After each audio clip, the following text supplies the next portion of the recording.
Hey there. Tonight, we'll take you somewhere far from comfort, onto the creaking deck of a pirate ship, drifting through warm seas and cold violence. You might think you've seen pirates in movies. Maybe you even dreamed of joining them. But the truth is, you wouldn't last a day. Not with the stench, not with the hunger, not with the weight of silence and splinters pressing into your skin. It's not about glory. It's about enduring the unspoken hours between storms. So now, as night settles in, let yourself drift. Dim the lights, settle into your bed, and let's begin your quiet descent into the floating prison of a pirate's day. You just woke up in the belly of a pirate ship somewhere in the Caribbean, sometime in the early 1700s. The air is thick, the wood groans around you, and salt clings to your skin like a second layer. Above you, the sea waits, and so does the day. But for now, your world is darkness. Not the peaceful kind, not the restful kind, but the kind that sticks to your eyes and teeth. You don't know if it's morning or midnight, only that sleep has ended and duty will begin. The smell is the first thing that comes alive, a heavy, choking mixture of sweat, mold, dried vomit, and stale piss. You lie on your side, curled into yourself, pressed against a damp wooden beam that's been softened by hundreds of bodies before yours. You can't stretch your legs. You can barely move without jostling the ribs or thighs of the men packed in beside you. One of them mutters in his sleep. Another releases a long, wheezing breath that smells of rotten teeth. You hold your own breath for a moment longer, just to delay returning to the world. The ship sways, and your body moves with it, not because you want to, but because you have no choice. The boards beneath you creak and shift as someone above takes a step across the deck, sending dust and splinters trickling through the gaps. You know those steps. You've memorized the footfalls of every soul on board, not by name. Names are luxuries, but by weight, rhythm, the presence or absence of menace. The heavy tread just now is likely old Jeb, starting early again. Or maybe it's Cook, returning from some grim errand below. You try to blink, to see, but it's no use. The blackness is total. Somewhere nearby, a rat skitters, its claws scratching faintly on a keg before vanishing behind a pile of rotting sailcloth. You hear someone shift and groan in the dark, perhaps waking, perhaps suffering. Everyone stinks. You stink. It's in your pores now. The damp and the filth live inside you. You rub your eyes with a crusted hand and wipe it on the same shirt you've worn for weeks. It's not clean. Nothing is clean. Not here. You sit up slowly, careful not to disturb the man sleeping near your feet. You can't recall his name either. You once knew it. Then he lost 3 fingers to a rope burn, and now they call him Clutch. He doesn't talk anymore. You wonder if you'll end up like him, half whole, half silent, half forgotten. Your bones ache from the damp. Your spine cracks as you straighten. Overhead, a lantern sways slightly from a rusted hook, unlit. There's no reason to waste oil on men like you. In the dark, you feel around for your boots, though they don't keep out the water and barely hold together. You tug them on anyway. They're yours. That means something, even here. You tie the laces with slow fingers, rough and numb from salt and rope. In the far end of the hold, someone coughs, a deep, wet cough rattling with phlegm. You don't look, you don't speak. Illness here spreads like spilled rum, fast and inevitable. Your stomach rumbles, but you ignore it. Hunger is a companion now, not a crisis. It doesn't come in waves anymore.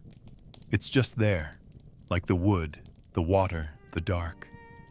You press a hand to your belly, feel the hollow beneath the skin. You think about breakfast, but not with hope. Some mornings there's hardtack, more weevil than flour. Sometimes a ladle of water, warm and tasting of iron. Once a fish's head. That was a good day. You crawl toward the ladder leading up to the hatch. Your fingers grip the rungs with the familiarity of habit.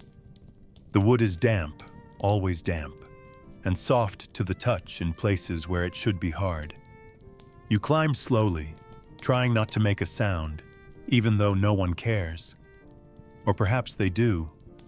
You've never been sure. Reaching the top, you push open the hatch. The sudden brightness burns your eyes. Salt air rushes in and cuts your face like a whip. The sky is too big. The sun is too near. And yet, this is the beginning of the only life you have left. It hits you before your eyes adjust to the light. The stench, thick, sour, and constant, seeps into your nostrils like smoke into fabric. It's the first thing that greets you every morning, and the last thing that follows you into sleep. There is no escape from it. The ship has absorbed it. The wood, the ropes, the sails, the very bones of the vessel have drunk in sweat and vomit and piss until they can't be separated. The sour tang of unwashed bodies thickens in your throat. You breathe through your mouth, but that only brings in the taste. Salt, grease, decay. A barrel of spoiled fish split open days ago and was never properly cleaned. Now the juice pools around the base and leaks into the cracks of the deck. Rats come for it at night. You saw one the size of a cat, its belly bloated and glistening, dragging a scrap of rancid meat under the gun rack. No one stopped it. No one cared. Why would they? The smell is just one more part of the ship, like the masts or the stars. You move through it slowly, like wading through fog.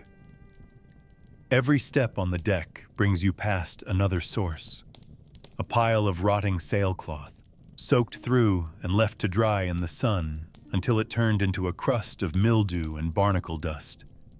A coil of rope, half buried in rat droppings.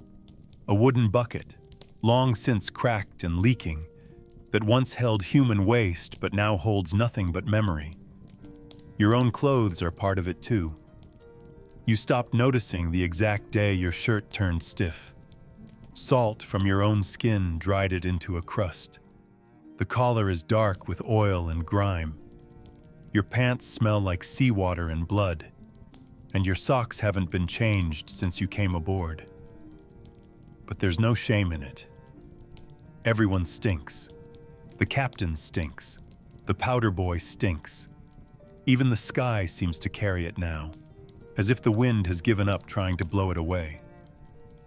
When the sails drop down at the wrong angle, the breeze funnels the reek right into your face. It makes your eyes sting. Sometimes you turn your head and gag, but you never vomit. You can't waste the food. A man walks past you, barefoot, shirtless, skin blistered from the sun, and leaves behind a trail of human heat. The air around him smells like fermented onions and rotting cheese. It clings to your chest as he passes. You turn away, but it's already on you. It has soaked into your pores. You've tried scrubbing before, once early on, when you still had fresh water and illusions. You took a rag and rubbed your arms until they went raw, thinking you could scrape off the smell. It came back within the hour. And now you've stopped fighting it. The body learns to live inside the stink. It wraps you up like a damp blanket. Sometimes you think, if you were thrown overboard, the sea would reject you. You're not clean enough even for drowning. You step over a puddle of something, too dark for water, too thick for blood, and your boot sticks slightly before pulling free. The squelch is quiet, but you feel it all the way up your spine. It's not the noise that unsettles you. It's the reminder that it's always underfoot. The damp, the rot, the residue of dozens of lives melting into the planks. Above you, the sails flap lazily. One of them bears a wide, dark stain that never quite dried. No one remembers where it came from. Blood, maybe, or pitch, or the mix of both. In any case, it smells like death warmed by sun. You glance toward the rail, where two men are hauling up a net of fish. The catch is small, and the fish are old. Eyes cloudy, mouths sagging open. A few fall to the deck, slap once, then lie still. The men leave them where they fall. A gull screeches above but doesn't land. Even the birds seem reluctant to touch what you live with. You lean your arms on the rail, hoping the wind will bring something else, anything else. But it doesn't. The air moves, but the smell stays.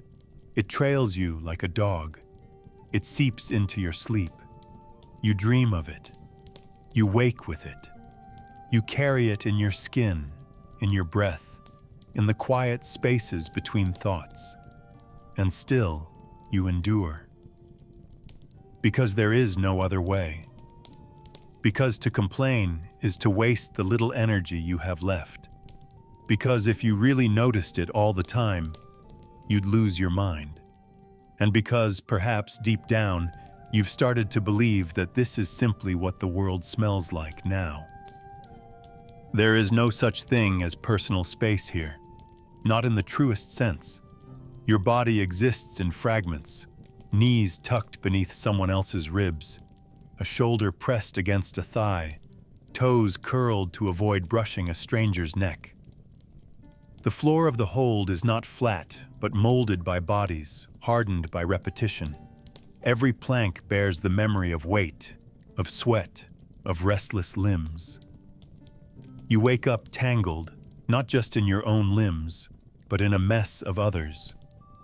In the dark, you feel for edges, yours, theirs, the ship's, but there are none. Only softness where there should be separation, only breathing where there should be silence. The man next to you snores in short, wet bursts. You shift, trying not to wake him, but your elbow knocks something, and someone stirs. A grunt, a rustle, and then stillness again. No curses, no words. Everyone understands. You can't help it. Nobody can. You try curling tighter, hoping your knees will shrink or your spine will fold itself out of the way. It doesn't work. The ship moves, and bodies slide, unconsciously correcting their boundaries like fish packed in a barrel. You consider standing, but there's nowhere to go. The overhead beams are low. You've hit your head on them before, once badly enough to bleed. The ladder's crowded. Someone's always waiting to climb or come back down. And the hold, as foul as it is, remains the closest thing to safety. On deck, you're under the sun, under the gaze of officers, under threat. Down here, in this press of flesh and breath, you can vanish. At least for a while. You shift again, this time slowly dragging your hip back, hoping to find an inch of clear wood. You don't. Only a damp boot, worn by someone else. You murmur something, not an apology, just a recognition. He doesn't respond. Maybe he's asleep. Maybe he's pretending. You rest your head against the side of a barrel that smells like brine and mildew. It's sticky to the touch. Your temple comes away wet. You wipe it with your sleeve and regret it immediately. Everything is either too close or too filthy, often both. The ceiling feels lower every day. The air feels heavier, like the ship is shrinking around you, compressing, folding you into its ribs. When the crew first crammed itself below deck, there were efforts to claim space. People staked out corners. Someone tried to build a hammock once, rigged up between two beams with scrap rope. It lasted 3 nights before someone pissed on it during a storm. Since then, no one tries. The hierarchy of sleeping arrangements is settled by fatigue and force. The oldest men get the driest corners.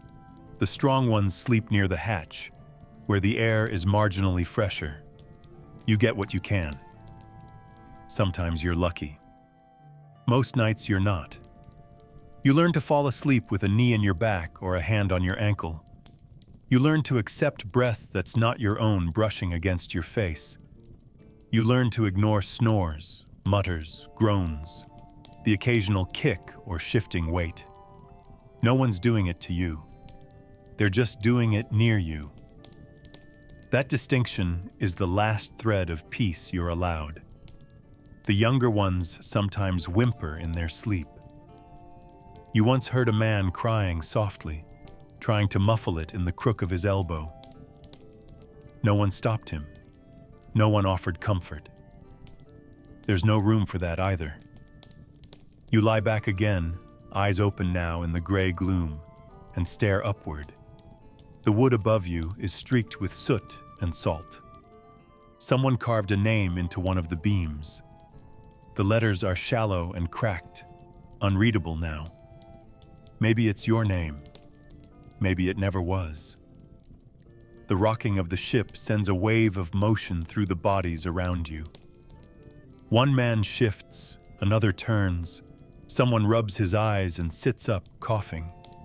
You close your eyes again and try to reclaim the inch you lost when your hip slid away. It's gone. The space is occupied. Always is. You curl tighter. Pull your knees in close, press your arms to your chest. You imagine you're alone, in a field on a dock, under the stars. But even in your mind, you feel them. The knees, the elbows, the stink, the heat.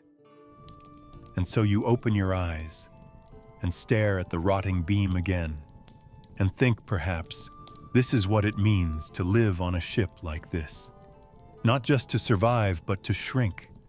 To learn how little space a body truly needs when everything else has been taken from it. Your hands find the rungs of the ladder like they always do, blindly, by memory, not by sight. The wood is slick, worn smooth from too many fingers and too much salt. You climb without thinking, knees stiff from the cramped hold, shoulders brushing against damp beams as you rise. The closer you get to the deck, the louder the world becomes. The flap of sails overhead, the distant bark of orders, the creak and groan of the hull as it shifts under weight and water. One more rung, then your hand finds the edge of the hatch. You push. A shaft of light crashes down on you like a blow. You wince, instinctively turning your head. Even with your eyes half closed, the brightness floods your skull, making it throb behind your forehead. It's not just light, it's heat, motion, noise.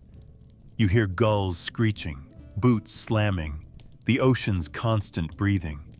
You pull yourself up the last step and emerge into a world too wide, too open, too bright. You squint, already sweating, already wishing you could retreat. The sun dominates everything. It's still early, but the sky is clear and blue and savage. The light bounces off every surface. The polished cannon barrels, the wet ropes, the endless boards stained with salt and tar. Your pupils contract into pinholes. For a few seconds, you can't see anything clearly. The deck is a blur of moving shapes and noise. You blink, but the tears don't help. Your skin prickles as it dries too fast in the wind, leaving behind a crust of salt. You rub your eyes with the back of your wrist, but it does nothing. The wind catches your shirt and flaps it against your chest. It's not a gentle breeze. It cuts. Damp and fast and cold around the edges, like it carries warning instead of comfort. You stumble forward a step, unsure of your footing. The deck beneath you shifts slightly.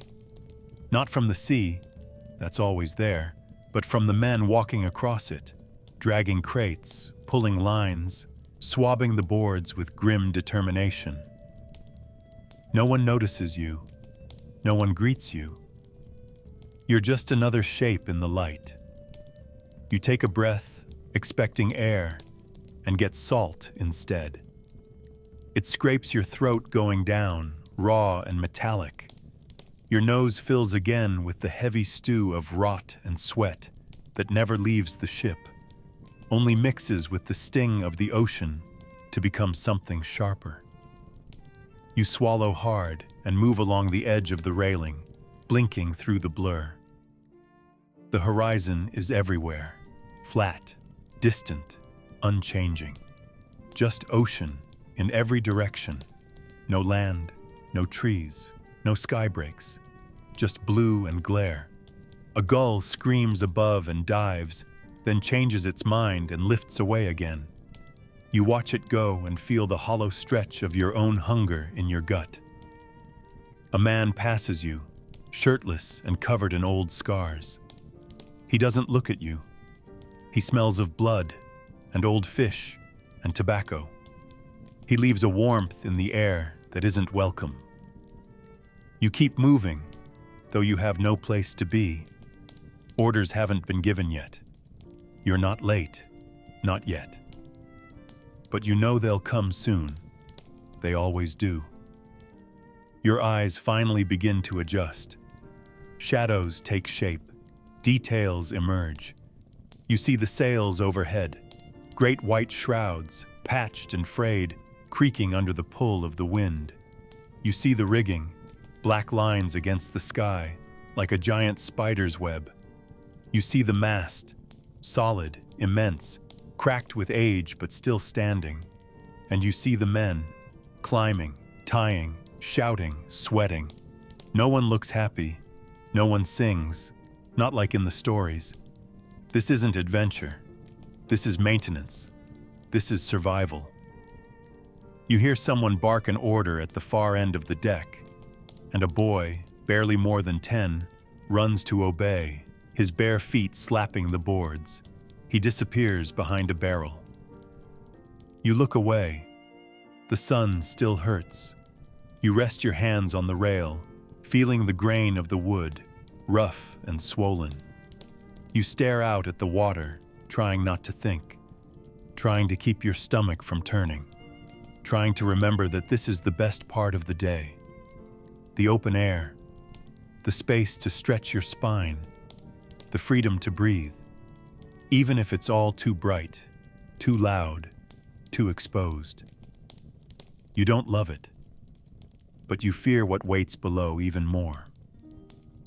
The wind on a pirate ship is not clean. It does not refresh you. It does not bring clarity or relief. It brings reminders of things left too long in the sun, of old wounds that never healed properly, of fish left to die in the bottom of a barrel. You breathe it in and it settles low in your chest, not as air, but as weight. The salt cuts first, sharp and metallic on the tongue. But beneath it is the rot, deeper, slower, more permanent.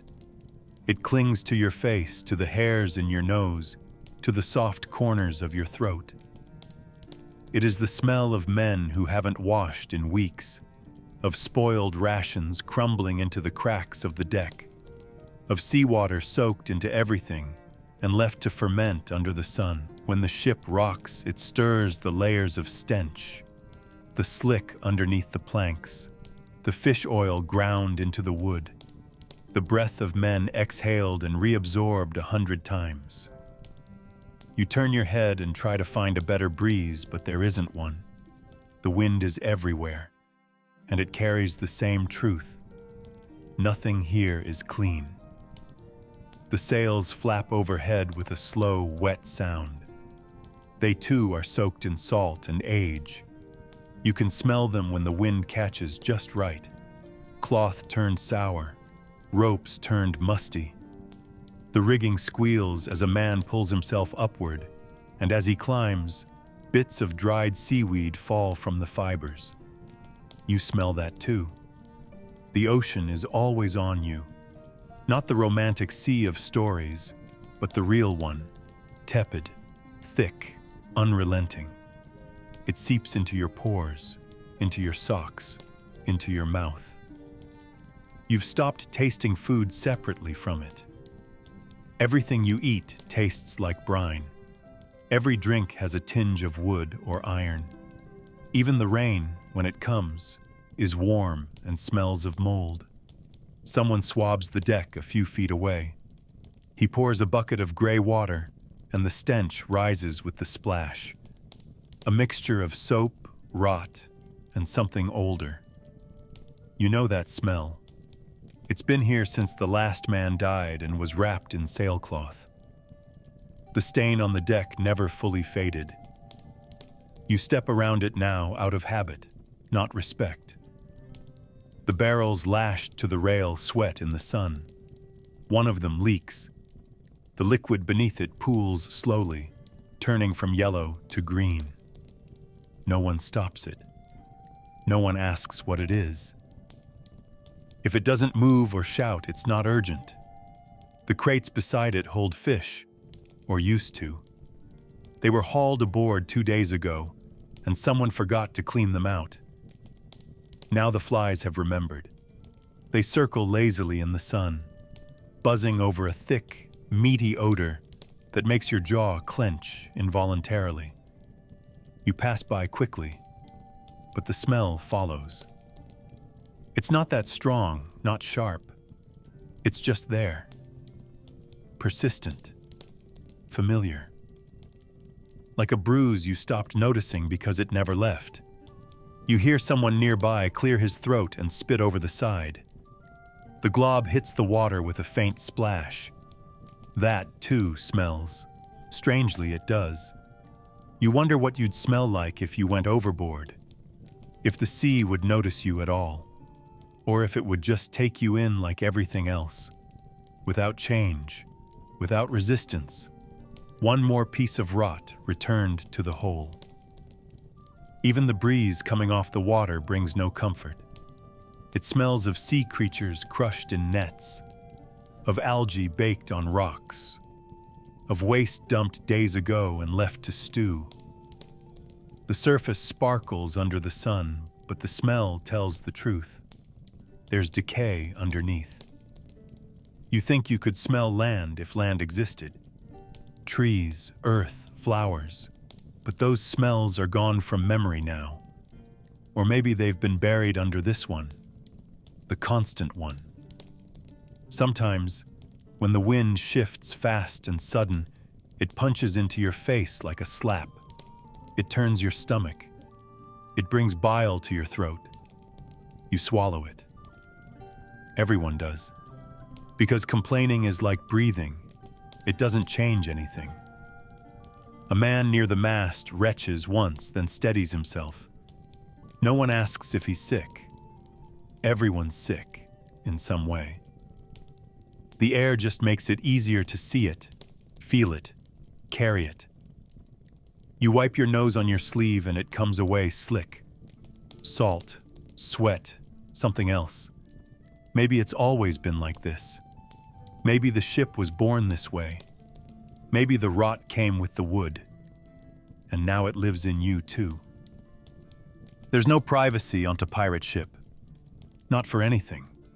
Not when you eat, not when you sleep, and certainly not when you relieve yourself. You wait your turn by the rail like everyone else, shifting your weight, as the ship lurches gently beneath your boots. There's no designated place, no curtain, no corner. Just the side of the ship and the open sea. You unzip, or rather untie, your trousers barely hang together, and grip the splintered railing with both hands. The salt in the wood stings your palms. The breeze hits you full in the face. You glance left, then right. No one cares. No one watches. You're not alone, but no one ever really looks. The moment belongs to you, in the same way a bucket of maggots belongs to the rat who finds it first.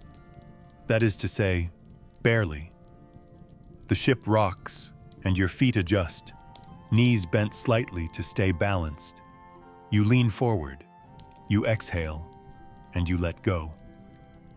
The stream arcs outward, caught by the wind, sometimes splattering your boot if the timing is wrong. It's humiliating and necessary, mundane and dangerous all at once. The sea accepts everything: waste, blood, secrets. You imagine it doesn't notice the difference. You watch your urine disappear into the foam, vanishing like everything else does here. Names, smells, hours. You wonder how many men have done this exact thing, in this exact place. Thousands, maybe. You feel them in the rail, in the grooves your fingers slide into. Hands that came before yours, all doing the same graceless morning ritual, all leaving nothing behind. The ocean doesn't return what it takes. The water rushes below, frothing and blue-gray, beautiful in a way that feels cruel. You're exposed here. One slip of the boot, one mistimed wave, and you'd be gone. No one would hear you fall. No one would dive in after you. The ship wouldn't stop. A splash, a second of flailing, then silence. You'd sink eventually, or drift. Maybe the fish would eat you before the crabs had a chance. You grip the rail tighter, not because you're afraid, but because you've learned never to trust your footing. Not here, not now. Not when the deck moves like something alive and indifferent. A man walks past you, humming tunelessly, and you flinch, instinctively shielding yourself. He doesn't glance at you. He's done the same thing already today, or he will soon. You shift your weight, finishing slowly. There's no satisfaction in the act, no relief. Only a brief reminder that you're still functioning, that your body still follows its rules, even when everything else on this ship defies order. You tuck yourself away, tighten the frayed string that serves as a belt, and wipe your hand on your shirt without thinking. The breeze catches the hem and flutters it against your thigh. It's damp with spray, or maybe with your own splashback. You no longer react. What's on you is on everyone else, too. You step back from the rail and let another man take your place. He doesn't say anything. You nod slightly, more out of habit than politeness. The moment is over, passed along like a shared tool. One need, one action, one quiet retreat. You head toward a coil of rope, pretending you were looking for something there all along. Pretending that you didn't just mark your presence in the sea again. It's one of the few things in your day that isn't commanded. No one tells you when to go, no one shouts if you take too long. There's a rhythm to it, a strange, unspoken agreement among the crew. If someone's already there, you wait. If someone looks urgent, you let them pass. If someone stares too long, you say nothing, but you remember. You always remember. It's one of the only moments you're allowed your own thoughts, even if they're brief and bitter. You've come to associate it with silence, with looking outward, with remembering things that used to be private. A latrine behind your father's barn, a chamber pot in a rented room, a tree at the edge of a road. None of that is here now. Here, everything touches everything. You're reminded every day that your body is no longer just yours. It belongs to the wind, to the ship, to the rules of motion and salt. And even when you're alone for a breath, for a stream of seconds, you're never truly alone. The water below waits, the deck shifts, and the smell of the sea reminds you that whatever you leave behind, it stays with you. Always. In air, in memory, in the curve of your balance over the edge. You don't wake up hungry anymore.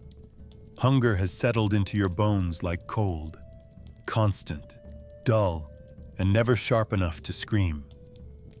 By the time breakfast comes, if it comes at all, your stomach is past growling. It waits in silence, curled in on itself, conserving what little strength it has. You follow the others toward the barrels lashed near the mast, where food, or the idea of food, is distributed. There's no line. There's no order. Just a slow-moving cluster of bodies, each more hopeful than the next, each pretending they're not about to be disappointed again. A man with a ladle scoops something from a pot blackened with soot and history. He doesn't look at you. He doesn't speak. He just pours a lukewarm sludge into a wooden bowl and moves on. You take the bowl without a word. What's inside might be soup. It might be water with the memory of a root. You see a sliver of something gray floating in it. You don't ask what it is. You never ask anymore. The hardtack, when it appears, is more punishment than nourishment. A brick of flour, salt, and thyme. You knock it against the edge of the barrel before biting, hoping the worms will fall out first. Sometimes they do, sometimes they don't. You crunch through them anyway. The green fuzz growing along one edge tells you it's been stored too long, even by this ship's standards. You break off the softest part, not because it's safer, but because your teeth can't handle the rest. You chew slowly, trying not to think. Someone near you spits into the sea, muttering a curse. Another slurps from his bowl with the desperation of a man drinking life itself, though you know he'll be hungry again in an hour. You sit on the deck, cross-legged, back against a coil of rope that smells like fish oil and rat piss. The bowl warms your hands, but not your body. The wind keeps stealing what little heat there is.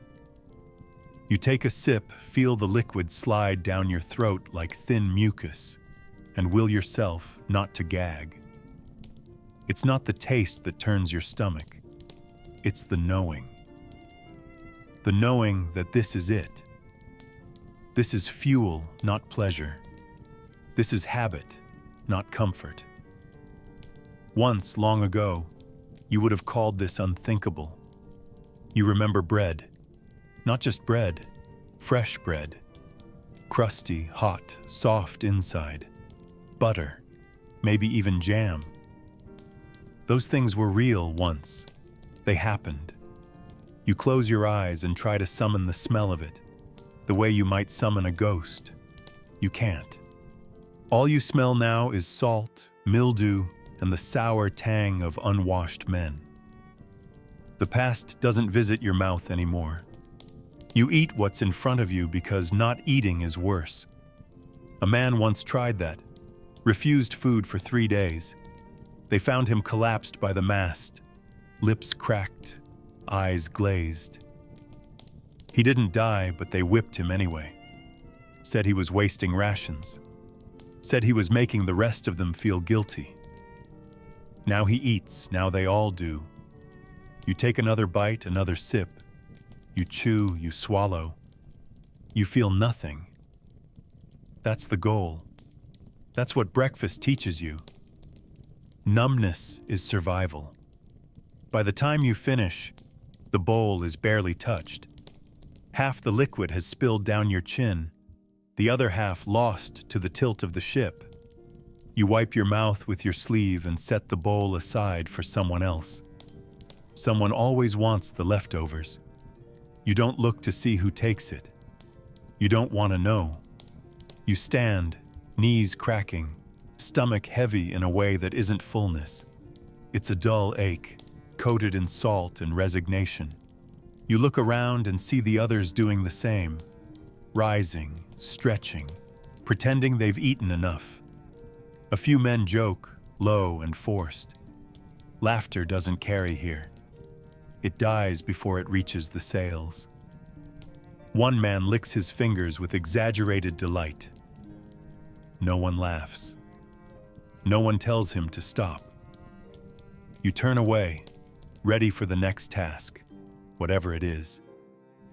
The food has done its job. You are no stronger, but you are not collapsed. You will move, lift, haul, obey. And when dinner comes, if dinner comes, you'll do it again.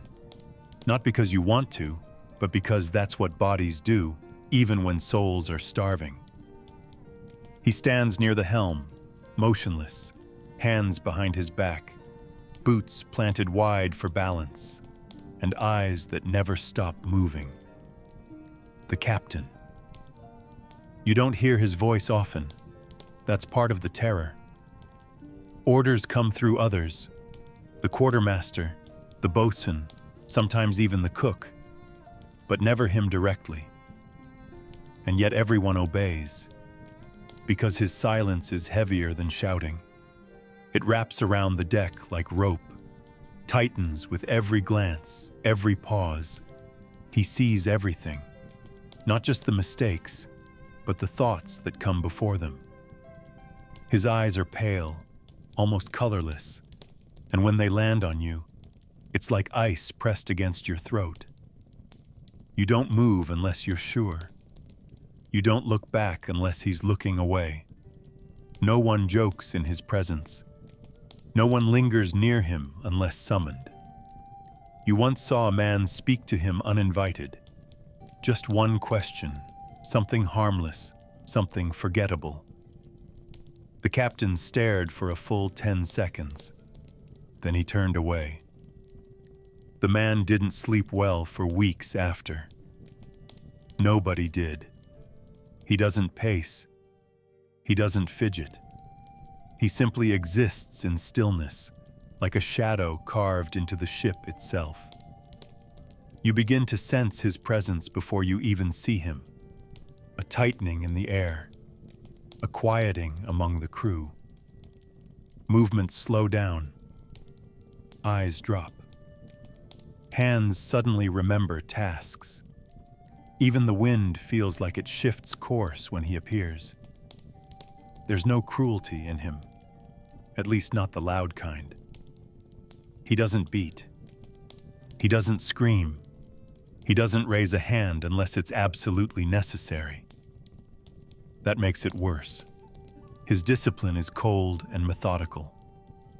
Once, a man dropped a coil of rope and it unraveled across the deck during an inspection. The captain stepped over it, said nothing, and walked on. That night, the man was assigned to the bilge alone. He emerged 3 days later with a cough that never left. Another time, someone spilled rum over the powder barrel. The captain merely blinked. The man lost his rations for a week. No one questioned the fairness. Fairness isn't a currency here. Obedience is. His silence becomes a mirror. You see yourself reflected in it. Your laziness, your mistakes, your hidden thoughts. You correct yourself before he has to. Everyone does. You lift the crate straighter. You tighten the knot again. You wipe the sweat before it drips. Not because he told you to, but because you imagine what might happen if he notices. That's all it takes. Imagination. He rarely looks angry. Anger is human. His face is more like a cliff, unmoving, inevitable. A few men admire him. They call it strength. You think they're afraid to admit it's fear. When he walks by, you stand straighter, not out of respect, but out of instinct. Your body reacts even when your mind tries to resist. He passes behind you once during a storm, when you were tying down the foresail and you felt your knees weaken. He didn't touch you. He didn't speak. He just stood there, watching. You tied faster. Everyone did.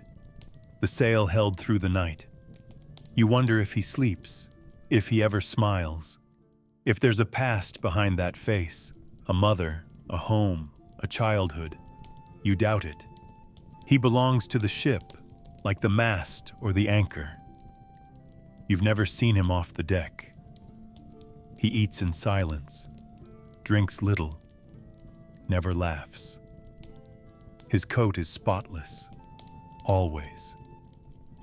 No matter the storm, no matter the blood on the boards, no matter the vomit or the filth, his boots shine. His hair is always tied back. Some say he was once Navy.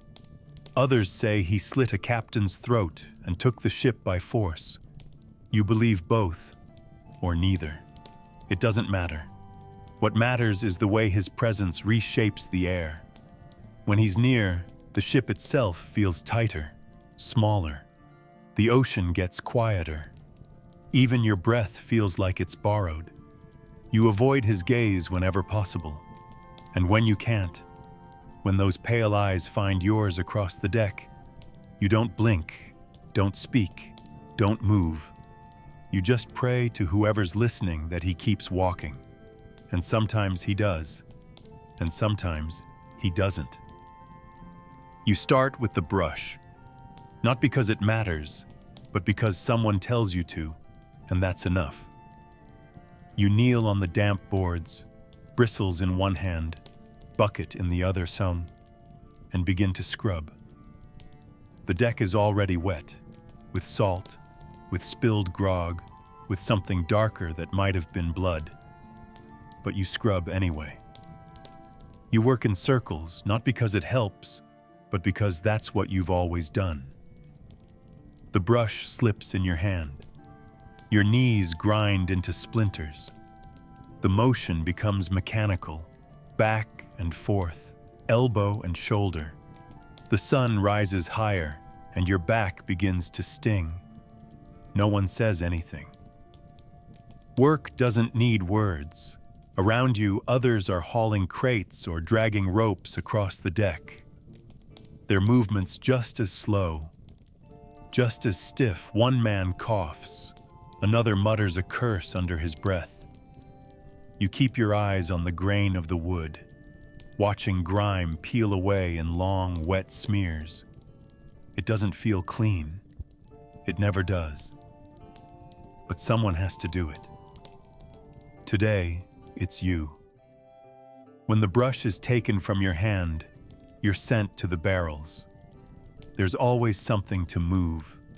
Salted meat, powder kegs, coils of rope, sacks of God knows what.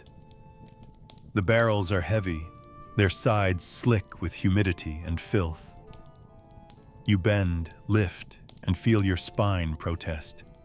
You stagger a few steps and set it down too hard. A grunt escapes you before you can stop it. The bosun hears, but says nothing. You go back for another, then another. Muscles that never get to rest pull and tremble. Your shirt clings to your body. Your neck itches. Your hands throb with every grip, every drag. You breathe through your mouth, not because of the smell. You've stopped noticing the smell, but because it's the only way to stay focused. If you let yourself feel the ache, it wins. If you pause, someone else takes the space. If you falter, you're noticed, and not in a way that leads to kindness. You've seen what happens to men who fake injury, who complain, who beg off. no one hits them. That would be simple. They're assigned worse. Tasks with no end. Ropes that don't need cleaning. Water that doesn't need fetching. Jobs that teach a lesson. You're told to check the lines next. The rigging is stiff with salt. You run it through your fingers, feeling for frays, knots, soft spots. Every inch must be clean, coiled, stored. You lean against the mast, twisting your wrist over and over, untangling loops, winding, rewinding. The sun is directly above now. Sweat drips into your eyes and stings. Your lower back seizes for a moment, then releases. You shift your weight and keep going. The rope smells like mildew and fish. Your fingers are raw. A splinter lodges in the side of your thumb, but you don't stop to pull it. You'll forget it's there until later when it's infected. Or maybe you won't. You lose track of the small injuries. A scrape here, a bruise there. They're constant, like the sound of water slapping the hull. Pain becomes part of the rhythm. You wince, then you move. You groan, then you lift. The crew passes you by like ghosts, each locked in his own orbit of suffering. No one offers help. No one looks long enough to be tempted. At some point, you notice the sun is past its peak. You've missed the bell for noon. No food came, or if it did, you weren't called. You wipe your hands on your trousers, and they come away darker. Rope grease, tar, blood. You don't care which. Your body vibrates with exhaustion, not sharp like fire, but low and constant, like an old bruise pressed too often. You roll your shoulders, stretch your neck, and feel bones crack. The deck rocks slightly under your boots, and you steady yourself out of habit. The bucket is gone. The brush is gone. You don't remember setting them down. Maybe someone took them. Maybe you never had them. The work bleeds together. One task becomes the next. You breathe, and that's all. No one praises you. No one curses you. You are not remembered. You are part of the labor, invisible until you fail. You lean against the railing for a moment and close your eyes, just long enough to feel the wind cool the sweat on your face. It's not rest. It's permission to keep moving. And so you do. Because there's always something else to scrub, something else to lift, and always something else that aches. It starts with a voice, not a shout, not at first, but the kind of voice that pulls every other sound into silence. Someone's name, or maybe not even that. Just a word, sharp and final. You don't turn your head right away, but everyone does eventually. The crew begins to slow. Movements stiffen. Buckets are dropped. Ropes pause mid-air. You look up and see him, the boy or the man, it's hard to tell, standing near the mainmast, shoulders low, eyes wide. He's done something, tied a knot wrong, let something slip, spilled water over dry powder. Maybe just looked the wrong way at the wrong time. It doesn't matter. The reason is already irrelevant. The bosun is walking toward him with purpose.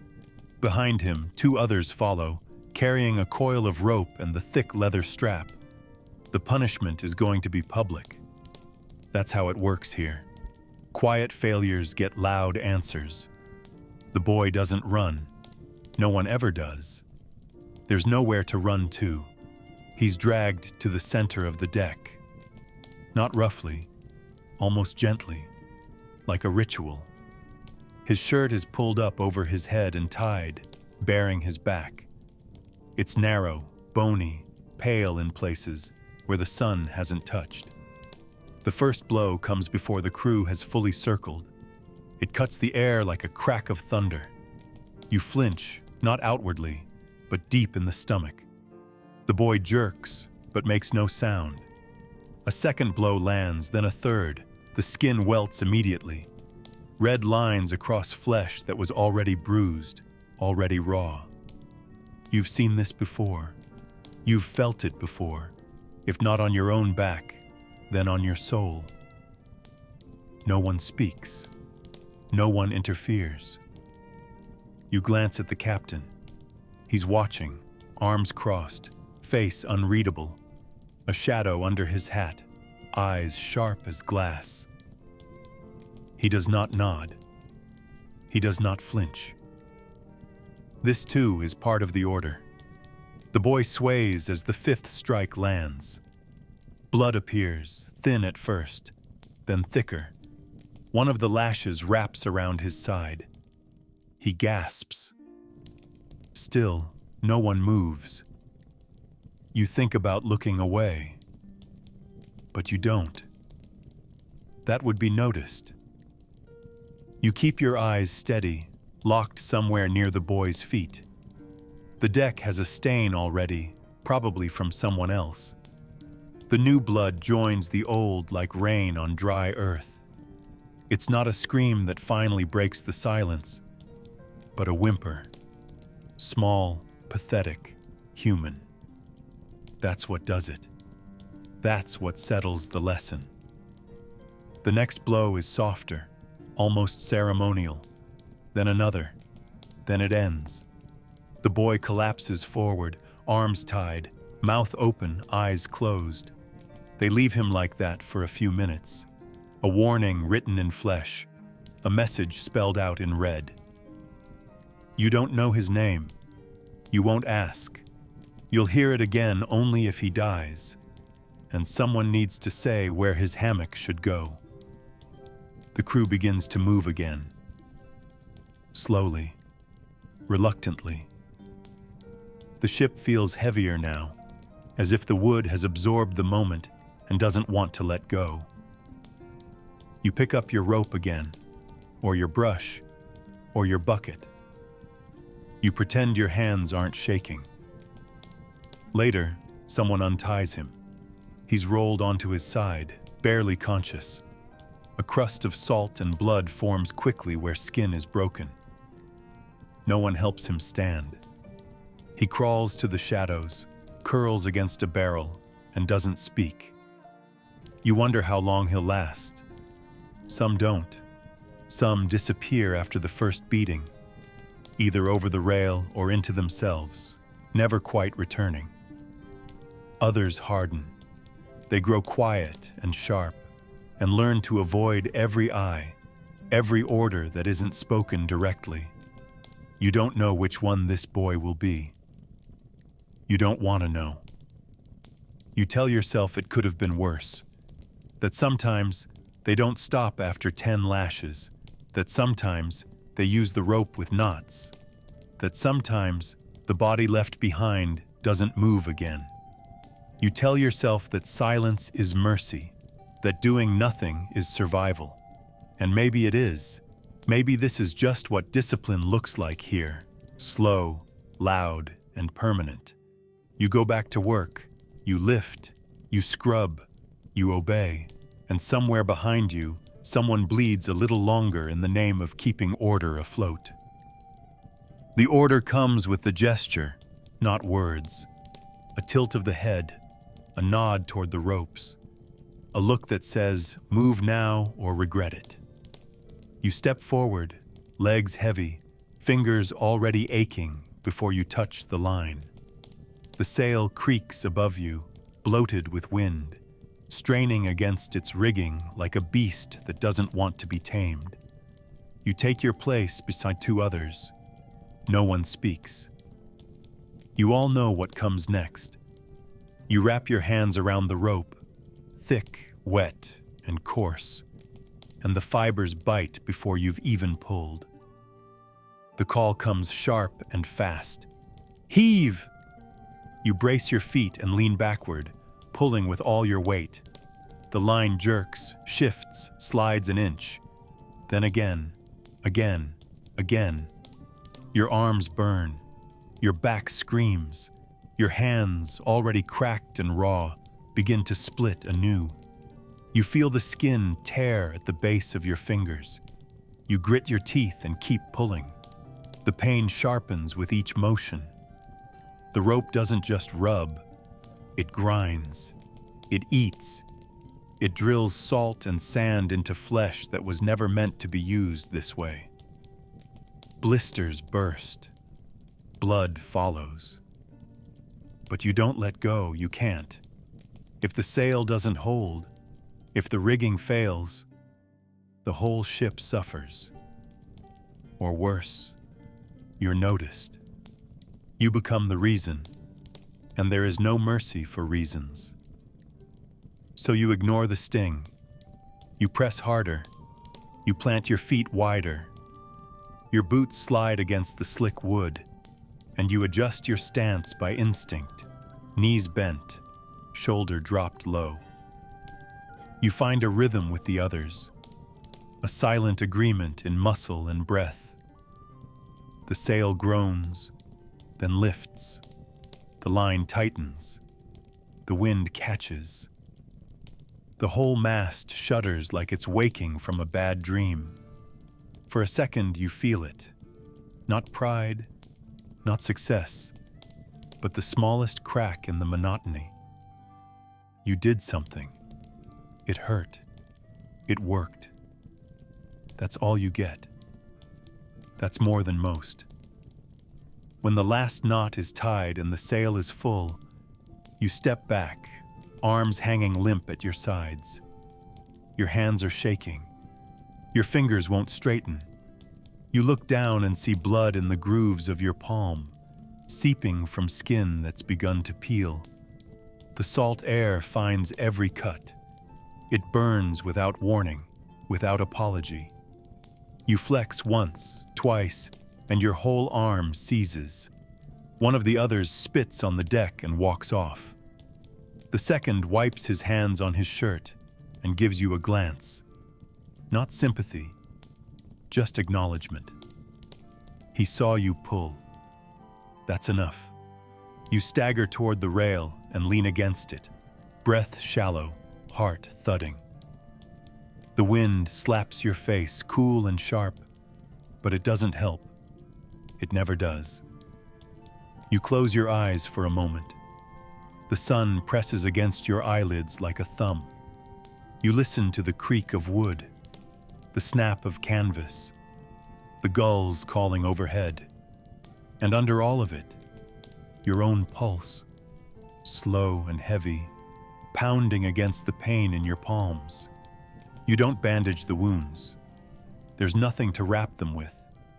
No clean cloth, no balm. You wipe your hands on your trousers, leaving dark smears that won't come out. You know they'll scab, then split again, then scab once more. This is the cycle. This is how skin dies and returns and dies again, without permission or ceremony. You'll be called again later, maybe to coil that same rope, maybe to haul another, maybe to tie the knots your fingers can barely form.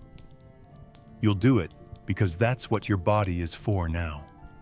Not thinking, not feeling, just doing, over and over until it breaks.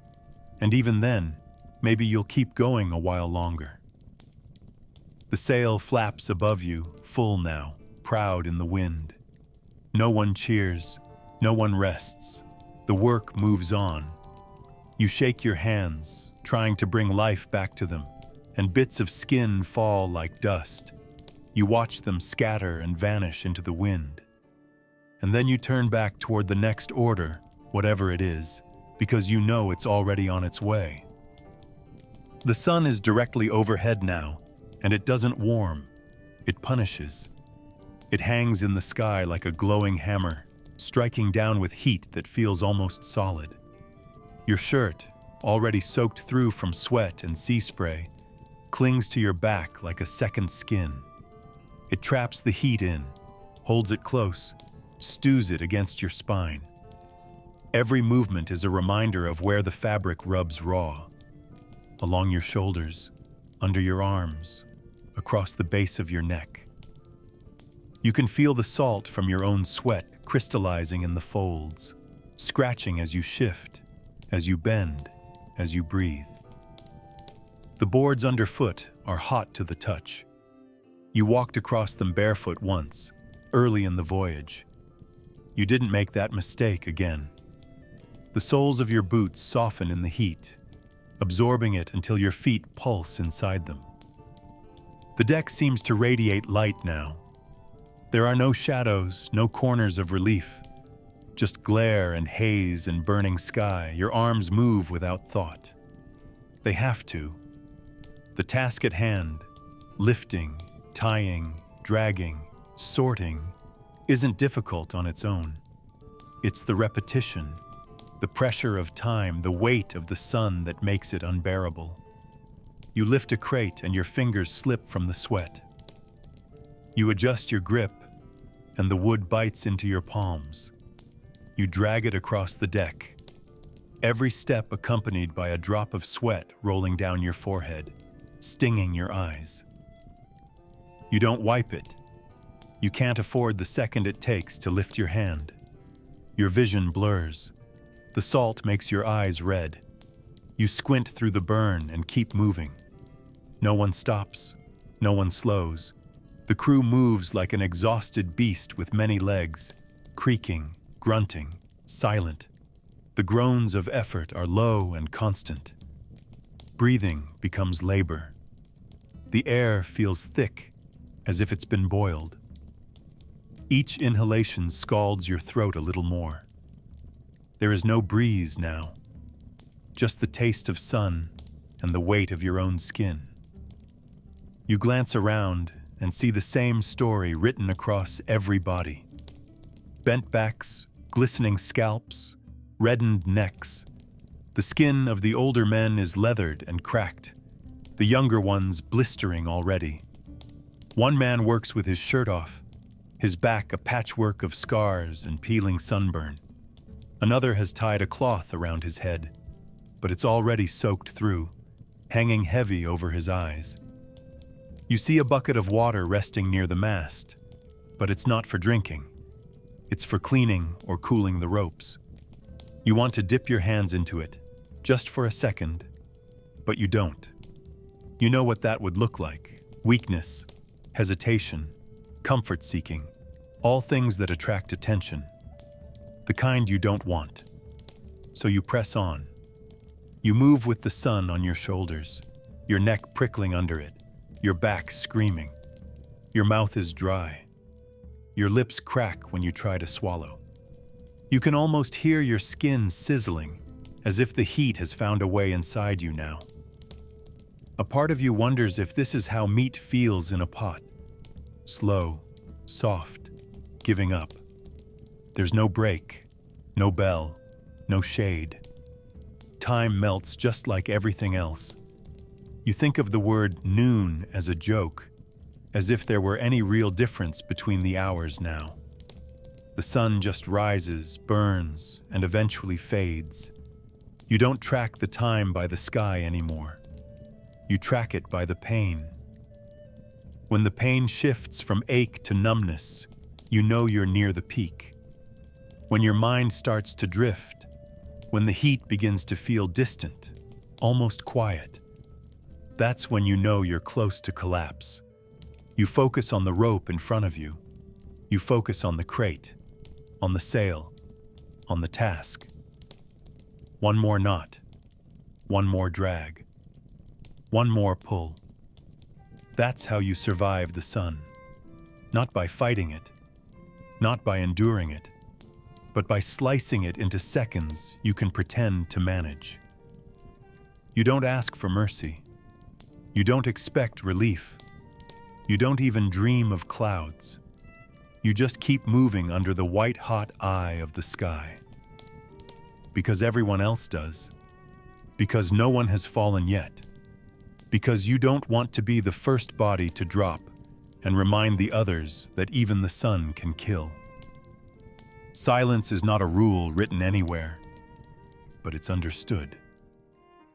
It settles over the ship like mist, clinging to every man, soaking into the planks, thick and constant. You learn quickly. Words are dangerous. They carry weight, intention, interpretation. A joke misunderstood becomes a challenge. A comment overheard becomes suspicion. A question misdirected becomes disobedience. So you keep your mouth shut, like most. You speak only when spoken to, and even then, only the minimum. A yes, a no, maybe a nod, maybe nothing. Some men haven't spoken in days. You start to wonder if they still remember the shape of their own voices. You're not sure if you remember yours. You used to talk, back on land, back when time allowed for it. Stories by the fire, bargaining in the market, curses under your breath. All of that is gone now. The sea doesn't need conversation. It only needs action. So you move. You obey. You keep quiet. Around you, the others follow the same rhythm. Eyes lowered, faces blank. No banter, no laughter, no complaints. There are no debates about the weather, no grumbling about sore backs. Pain is assumed. Heat is expected. Exhaustion is constant. What would be the point of saying so? Besides, you never know who's listening. The ship has ears, not just the captain, not just the officers, but everyone. Every man is watching every other, weighing them, judging their strength, their loyalty, their threat. A word spoken in frustration today can become a rope around your neck tomorrow. So you filter every thought before it reaches your tongue, and then you swallow it instead. Sometimes you feel the words piling up in your throat, like stones, heavy, sharp, unused. But they stay there. They stay because letting them out might be the last mistake you ever make. And you've seen what happens to men who make too many mistakes. Once a man sang, just a scrap of song, low and rough, while scrubbing the deck. His voice wasn't even loud. It didn't carry far. But it was enough. The quartermaster turned slowly, looked at him, didn't speak, just stared. The singing stopped. No punishment came. Not then.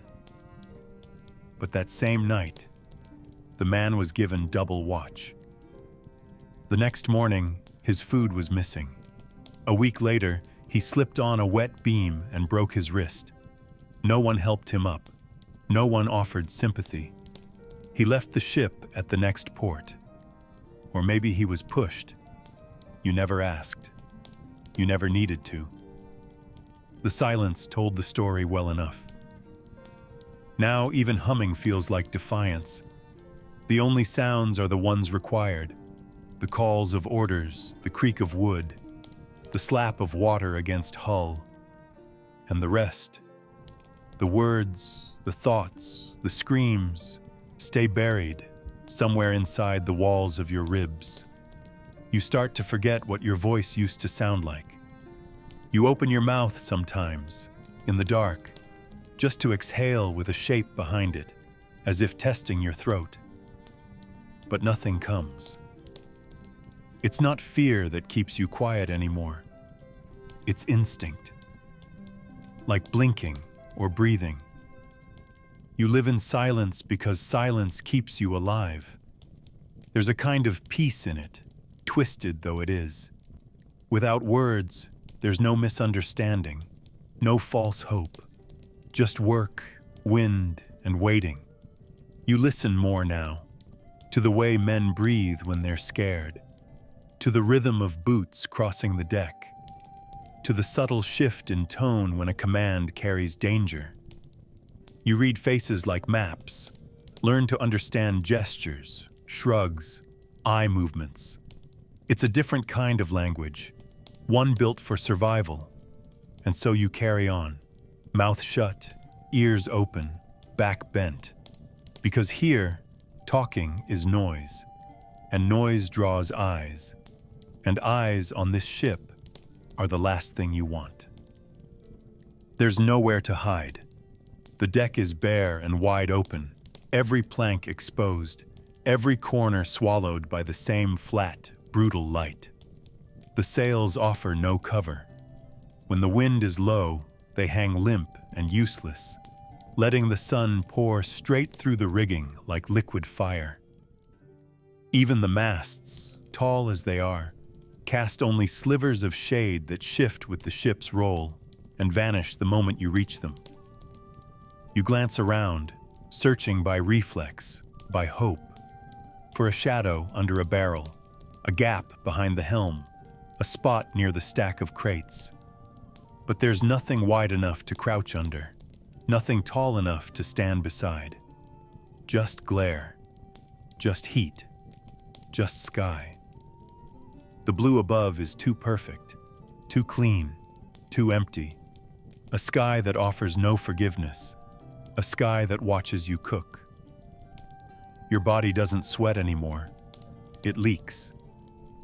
The sweat runs down your back, soaks your collar, clings to your chest. It drips from your nose and your elbows, slides along your ribs. Your skin sticks to your shirt sticks to your skin, and both feel like they've fused together under the heat. Your scalp burns under your hair. The tops of your ears sting.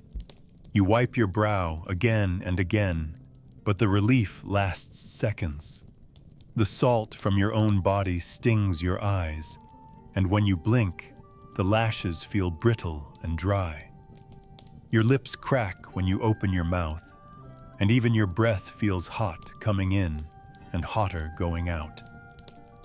There is no coolness, not in the air, not in the water you're sometimes allowed to sip, not in the thoughts you try to escape into. You are stewing in yourself, slow and quiet, like meat hung too long over a low fire. Some men try tricks. They wrap rags around their necks. They drape sail scraps over their heads. They crawl beneath coils of rope just long enough to feel the illusion of shadow. But nothing works for long. The heat follows. It reaches. It finds you. You've seen a man faint standing up, just dropped forward like a puppet cut loose, his knees too slow to warn him. He hit the deck with a hollow sound and lay there twitching until someone poured water over him. Not because they cared, because a dead man stinks. Another man burned his back so badly the skin peeled in strips. He didn't scream. He just lay on his belly that night, staring into the wood like he could burrow into it and disappear. You felt it too, the tipping point, when the heat becomes more than external. When it gets inside your skull, presses behind your eyes, fills your lungs with something thick and invisible. You stop thinking. You stop blinking. You just move.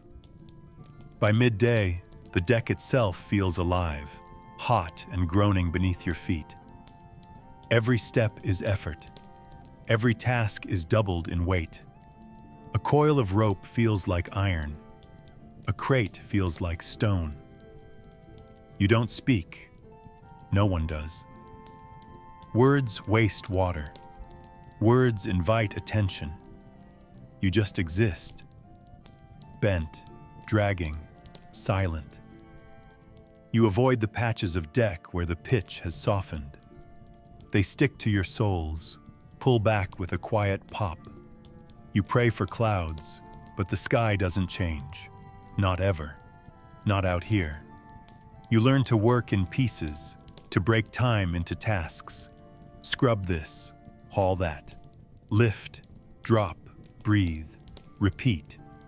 And when it becomes too much, when your legs threaten to fold, You grip the rail and let your weight hang forward for a breath or two, staring at the sea and pretending that the wind on your face is cooler than it is. You know it's not. You know it's the same heat, the same taste, the same fire that turns every hour into survival. There is no shade. Not for you, not here, not ever. The hatch groans as you lift it, and the smell greets you first. Thick, wet, rotting. Not new rot. Not the kind that makes you flinch, but the deep, settled stench of old wood and older cargo, of damp barrels and spilled oil, of salt that never dried. You descend the ladder slowly, one hand holding the slick rail, the other feeling for the next rung, your boot testing each step like the deck might vanish beneath you. The light fades with every inch. Above you, the sky is too bright to follow, and below, everything swallows sound. The air is close, heavy. Breathing becomes harder, like you're inhaling through wet cloth. You reach the bottom and step off onto boards that squish beneath your weight. Your foot sinks slightly, then holds. You don't want to think about what's under there. Maybe just water, maybe worse. You move forward, ducking low, and the shadows close in around you like a mouth. Your eyes adjust slowly. Shapes emerge. Crates, sacks, chains. Barrels marked with paint that's long since blurred. Some drip, some don't. A rat scurries past your foot, bold and fast, its tail slapping your ankle. You don't flinch. You're used to them now. They don't bite if you don't corner them. They have their paths. You have yours. The beams overhead are low, too low to stand straight. You stoop as you walk, spine bent, knees aching. Water drips somewhere in the distance, a slow, fat rhythm like the ticking of a dying clock. You're here to check the stores, or the tools, or the rigging coils or something. It changes every time. The real reason is always the same. Someone has to go down. Someone has to make sure the ship isn't falling apart from the inside. And today, that someone is you. You move carefully, avoiding the slick spots, the warped planks, the places where mold grows in gray-green veins across the floor. The torch you brought barely does its job. It throws more smoke than light. You pass rows of kegs and catch a whiff of rot so dense it makes your throat clench. Something inside is ruined. No one will fix it. No one will even open it. It'll just be reported, marked as lost, and left to fester until it splits or sinks. You kneel by a bundle of rope, touch the fibers, feel for dryness. It's damp, useless for now. You scratch it off the mental list you've been building. Your fingers are sticky afterward, and you wipe them on your pants. The rats are watching you. You can feel them, dozens of them, maybe more, tucked between sacks, beneath crates, in the hollows of broken boxes. Their eyes flash like wet beads in the dark. They know this space better than you do. This is their deck. As you reach the far corner, the hull groans above you, long and deep. It sounds like something exhaling. You freeze. Listen. Wait. But nothing follows. Just the steady drip, drip, drip. Just the whisper of your own breath. You finish your check, even though your gut tells you no one will read the report, even though your back screams from the crouch. You turn and make your way back, faster now, less careful. The ladder is where you left it, lit faintly from above.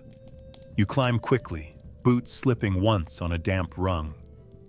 Your heart kicks, but your grip holds. You emerge into the sun like a man crawling out of a grave, blinking, coughing, sweat joining new dirt across your arms. No one asks what you saw. No one cares. You nod once at the next man. He nods back. And then you return to the work above, grateful for the rot you can see, the heat you can name, the weight that doesn't hide in the dark. Your shirt clings to your back like a wet rag, but heavier, stiffer, coarser. It's soaked through with sweat, seawater, and whatever else has been ground into it over the past weeks. The fabric doesn't move when you do. It resists, pulls, holds on like a second skin that never quite fits. The salt from the sea has crystallized in the seams, in the folds under your arms and along your waist, turning once soft cloth into a brittle crust. When you lift your arms, it scrapes. When you bend, it tugs against your skin. And when the wind shifts and the sun dries just one side of your body, the shirt tightens unevenly, twisting slightly, pulling at your shoulders with a slow insistence that never stops. You've stopped trying to adjust it. Tugging only makes it worse. There's no dry here, only stages of damp. And damp becomes rot faster than you'd like to admit. The collar itches constantly. You scratch it without thinking, drawing faint red lines beneath the skin, more from habit than hope. Every movement is a negotiation between cloth and flesh. Your trousers sag, heavy with water absorbed from the deck, from the air, from your own sweat. The waistband digs into your hips where the salt has rubbed you raw. When you sit, it pinches. When you stand, it drags. Your sleeves are permanently rolled halfway, not from choice, but because the cuffs grew too tight once they dried into shape.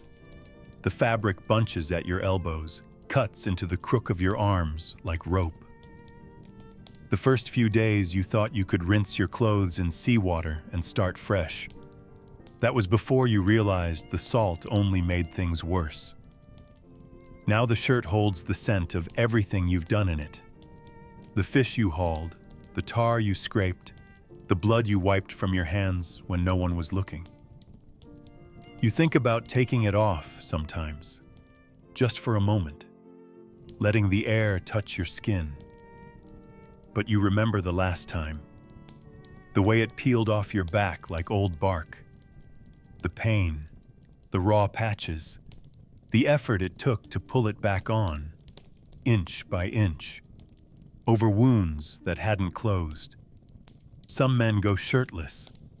Their skin is red, cracked, peeled in strips from shoulder to waist. Their backs shimmer with sweat and salt, like polished meat left out too long. You're not one of them. You keep the shirt on because at least it holds your body together, even if it does so cruelly. It protects you from the ropes, from the sun, from the eyes of others. Bare skin is an invitation for burns, for infection, for comment. So you suffer inside the fabric. You feel it baking on you during the day and freezing against you at night. You've tried loosening the laces at your collar, but they're stiff and caked with filth. You've tried rolling the hem, but it only rides up when you lift, when you pull, when you breathe too hard. The shirt is no longer clothing. It's armor. It's punishment. It's habit. When you shift your weight, you hear it crunch faintly at the shoulder seams. That sound stays with you, long after the sun sets, long after the deck is quiet, long after you've stopped moving for the night. At night, when you lie down on your side, the shirt sticks again, fresh sweat replacing the old, sealing the fabric to your ribs. You try to peel it free with a slow motion, but it pulls at the hairs on your chest, at the scabs under your shoulder blade, at the thin, torn skin along your spine. You stop. There's no point. It'll just glue itself back before dawn. You curl tighter, arms folded over your stomach, knees drawn in, hoping the movement will stretch the shirt enough to loosen it. It doesn't. Nothing changes. You think about cutting it off, burning it, throwing it into the sea. But there are no replacements. Not here, not now. So you wear it again the next day, and the day after, until the sleeves become too short, the collar too stiff, the back too torn, until the fabric no longer pretends to be a barrier, only a burden. You wear it because it's what you have, because it's what everyone else wears, because on this ship, even discomfort becomes uniform. And you've long since learned how to live inside the slow suffocation of wet cloth and dried salt. The sound reaches you before the smell, a deep, wrenching heave, followed by the splash of something wet and heavy hitting the sea. You don't need to turn your head to know what it is. You've heard it enough times by now. Someone is leaning over the rail, body arched, hands gripping the wood, emptying their stomach in violent bursts. You stare at your hands instead, at the rope in your fingers, trying to focus on the texture, on the rhythm, on anything that isn't the sound of someone losing the battle against the sea. But your own stomach stirs anyway, a slow roll that starts behind your ribs and moves outward, heavy and deliberate. You breathe through your nose. Big mistake. The salt in the air is thick with the scent of bile and stomach acid, and something faintly rotten. The ghost of every meal this man has eaten over the past week, brought back to the surface by the motion of the waves. The ship rocks harder than it did this morning. The swell has changed. Longer, deeper troughs. A lurching rhythm that unsettles the legs, the lungs, the gut. You bend your knees slightly to keep balance, letting your muscles adjust to the tilt. Your head swims for a moment, and you close your eyes. It helps a little, but only a little. You hear another retch, then a string of curses in a voice you don't recognize. The man is cursing the sea, the ship, the day, his own body. It doesn't help him. He groans. You hear the wet slap again. More comes up. A fly buzzes past your ear. The nausea creeps in closer now, no longer a threat, but a presence. A hand resting on the base of your skull. A cold sweat forming at the back of your neck. You breathe through your teeth this time, slow and even. You will not vomit. You tell yourself this like a prayer, like a bargain. Not here, not now. The man finally slumps down beside the rail, his arms hanging limp, his face pale and slick with sweat. He's not a new sailor. He's been here longer than you. You've seen him tying knots one-handed, seen him climb the rigging like it was nothing. But now he looks broken, like something hollowed him out from the inside. That's what the sea does. It finds the weakness, even if it takes time. You look away quickly, not out of respect, but out of necessity. If you watch him too long, you'll follow him.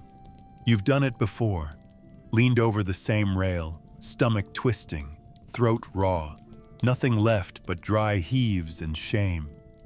The worst part isn't the sickness. It's the way it lingers, even after the stomach is empty. The dizziness, the sweating, the aching ribs, and the eyes of the others. Silent, pitiless, pretending they don't notice, pretending they're above it, until it's their turn. You move to the opposite side of the deck, still clutching the rope, trying to find a task that keeps your hands busy and your head steady. You focus on the horizon, even though it tilts and rolls like a drunk man trying to stand. You pick a fixed point, a cloud, a bird, and lock your eyes there. It helps. A little. Behind you, someone chuckles. It's not cruel, just tired.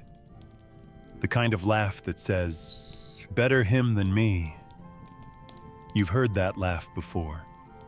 You've made it yourself. You'll make it again. Because everyone pukes eventually. Everyone. Even the captain, they say. Once during a storm so bad, the sails ripped in half.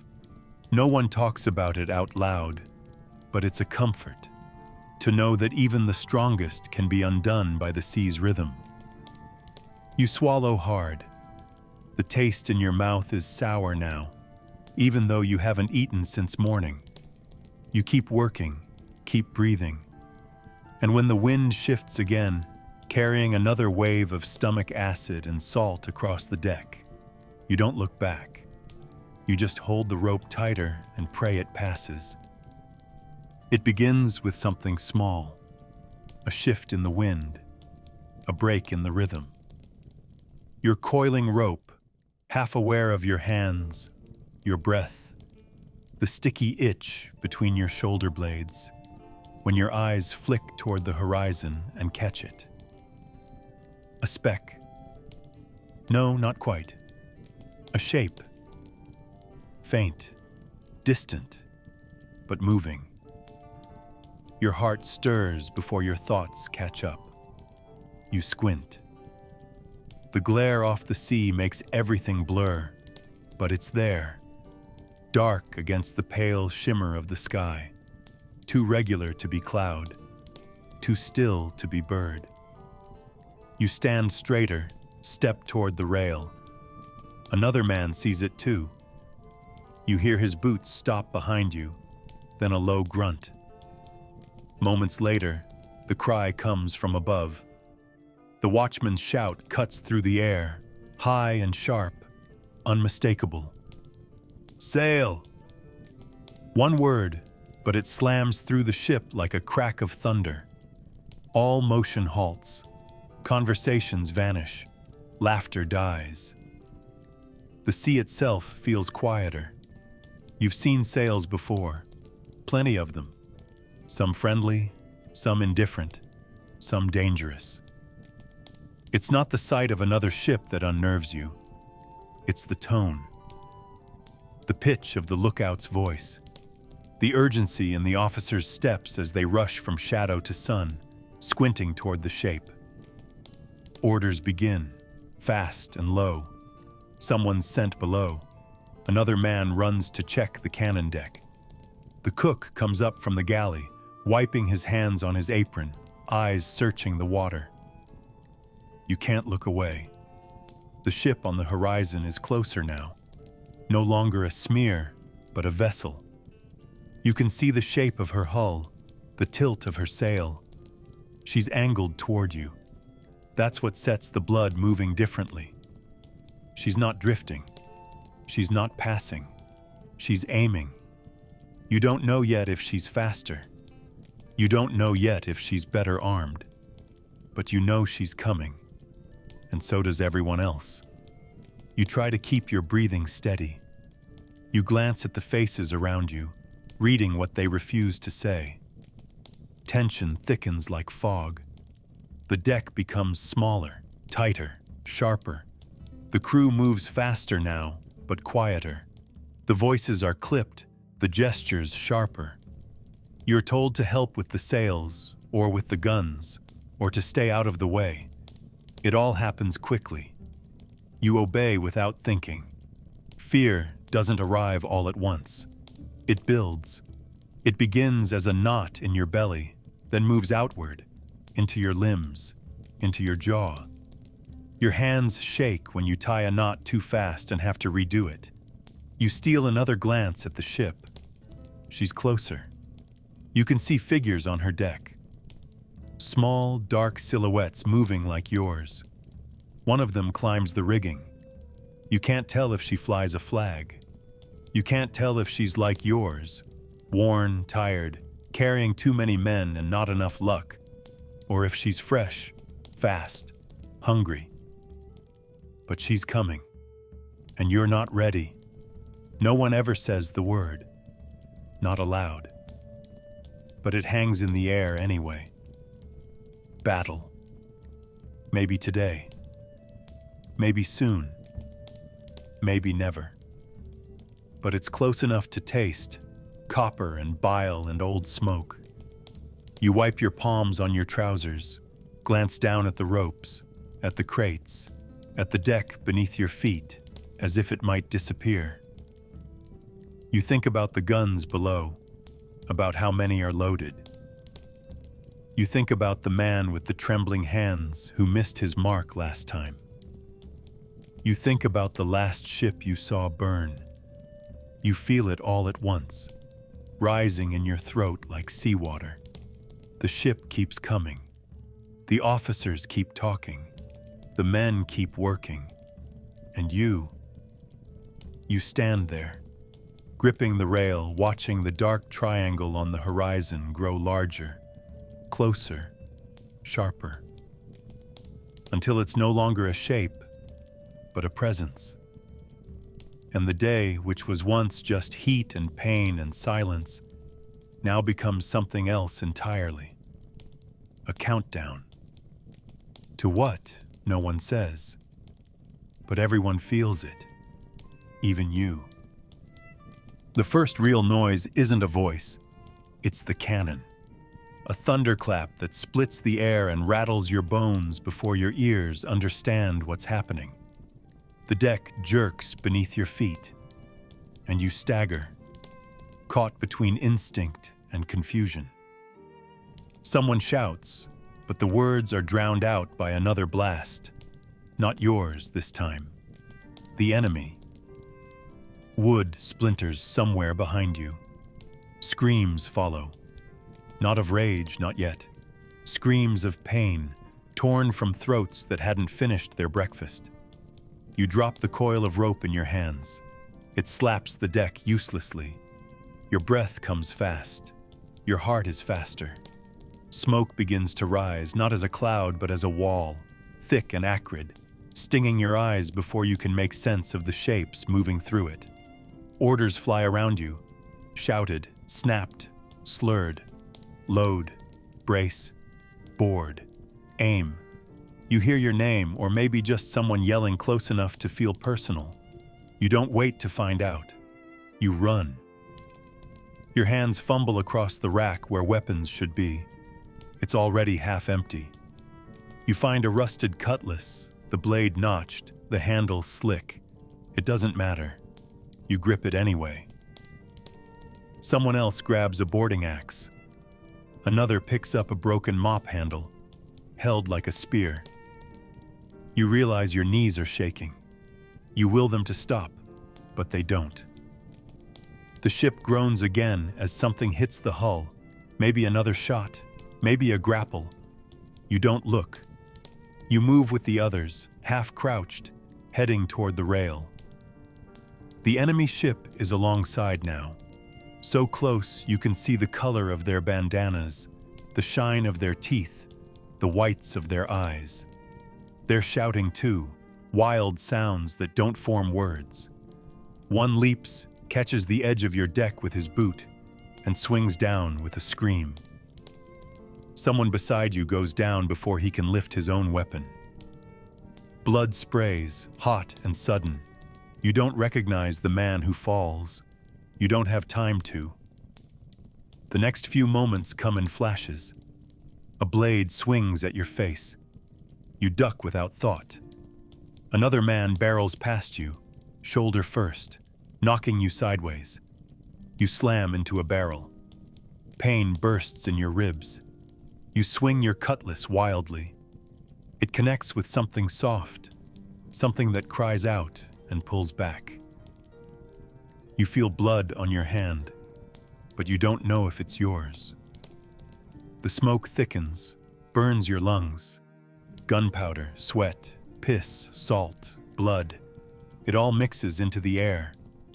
The deck is chaos. Feet thunder. Men scream. The sound of steel on steel is everywhere, fast and hollow. You lose sight of the officers. You lose sight of the sky. You're in a tunnel now.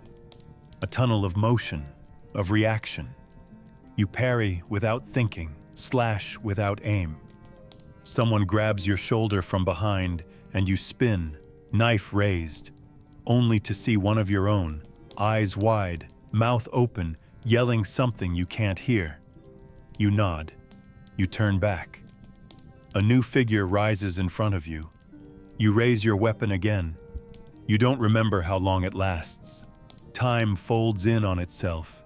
Seconds stretch, minutes vanish. At some point you're bleeding. Your arm, maybe your thigh. You don't know how bad, you keep moving. The enemy presses harder, then softer, then retreats. Someone calls out that they're pulling away. You don't believe it until you see the gap widening between the hulls. Men cheer, but it's weak, hoarse, broken, disbelieving. You slump against a crate, sword still in hand, knuckles white. The blood on your shirt is drying. Your ears ring. Your mouth tastes like copper and fear. Around you, bodies lie where they fell, some moving, some not. You scan them for familiar faces and stop halfway. You don't want to know. You close your eyes instead, just for a breath.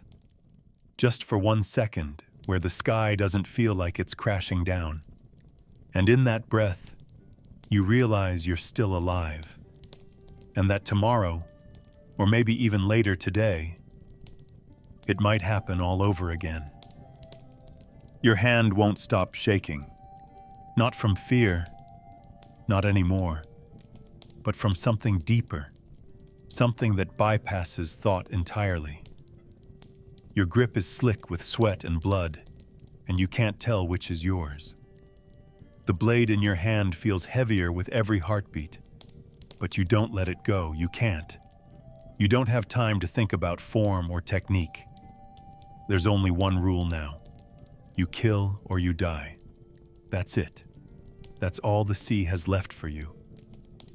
The man in front of you lunges.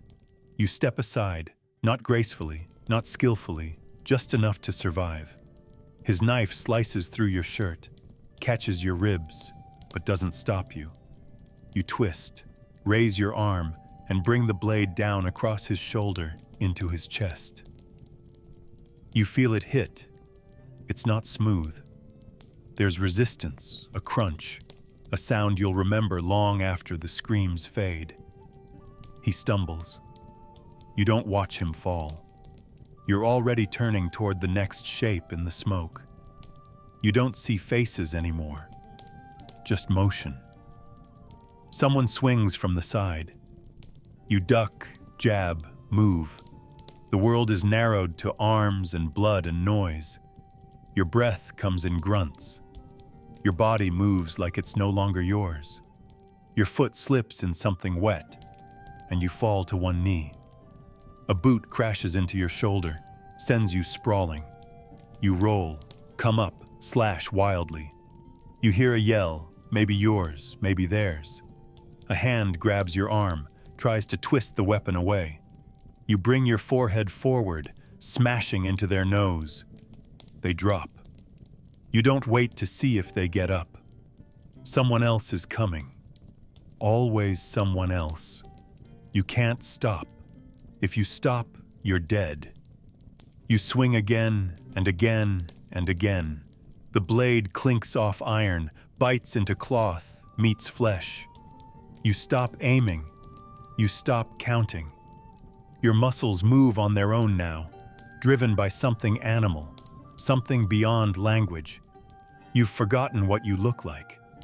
You've forgotten what day it is. There is only now. There is only blood. A scream cuts through the chaos, high, ragged, filled with terror. You don't turn. You don't have time. Your own breath is too loud, too fast. Your legs tremble with every step. The smoke chokes you. Gunpowder and salt and death hang in the air like fog. The ship sways and groans beneath you, and every shift in the deck sends men stumbling.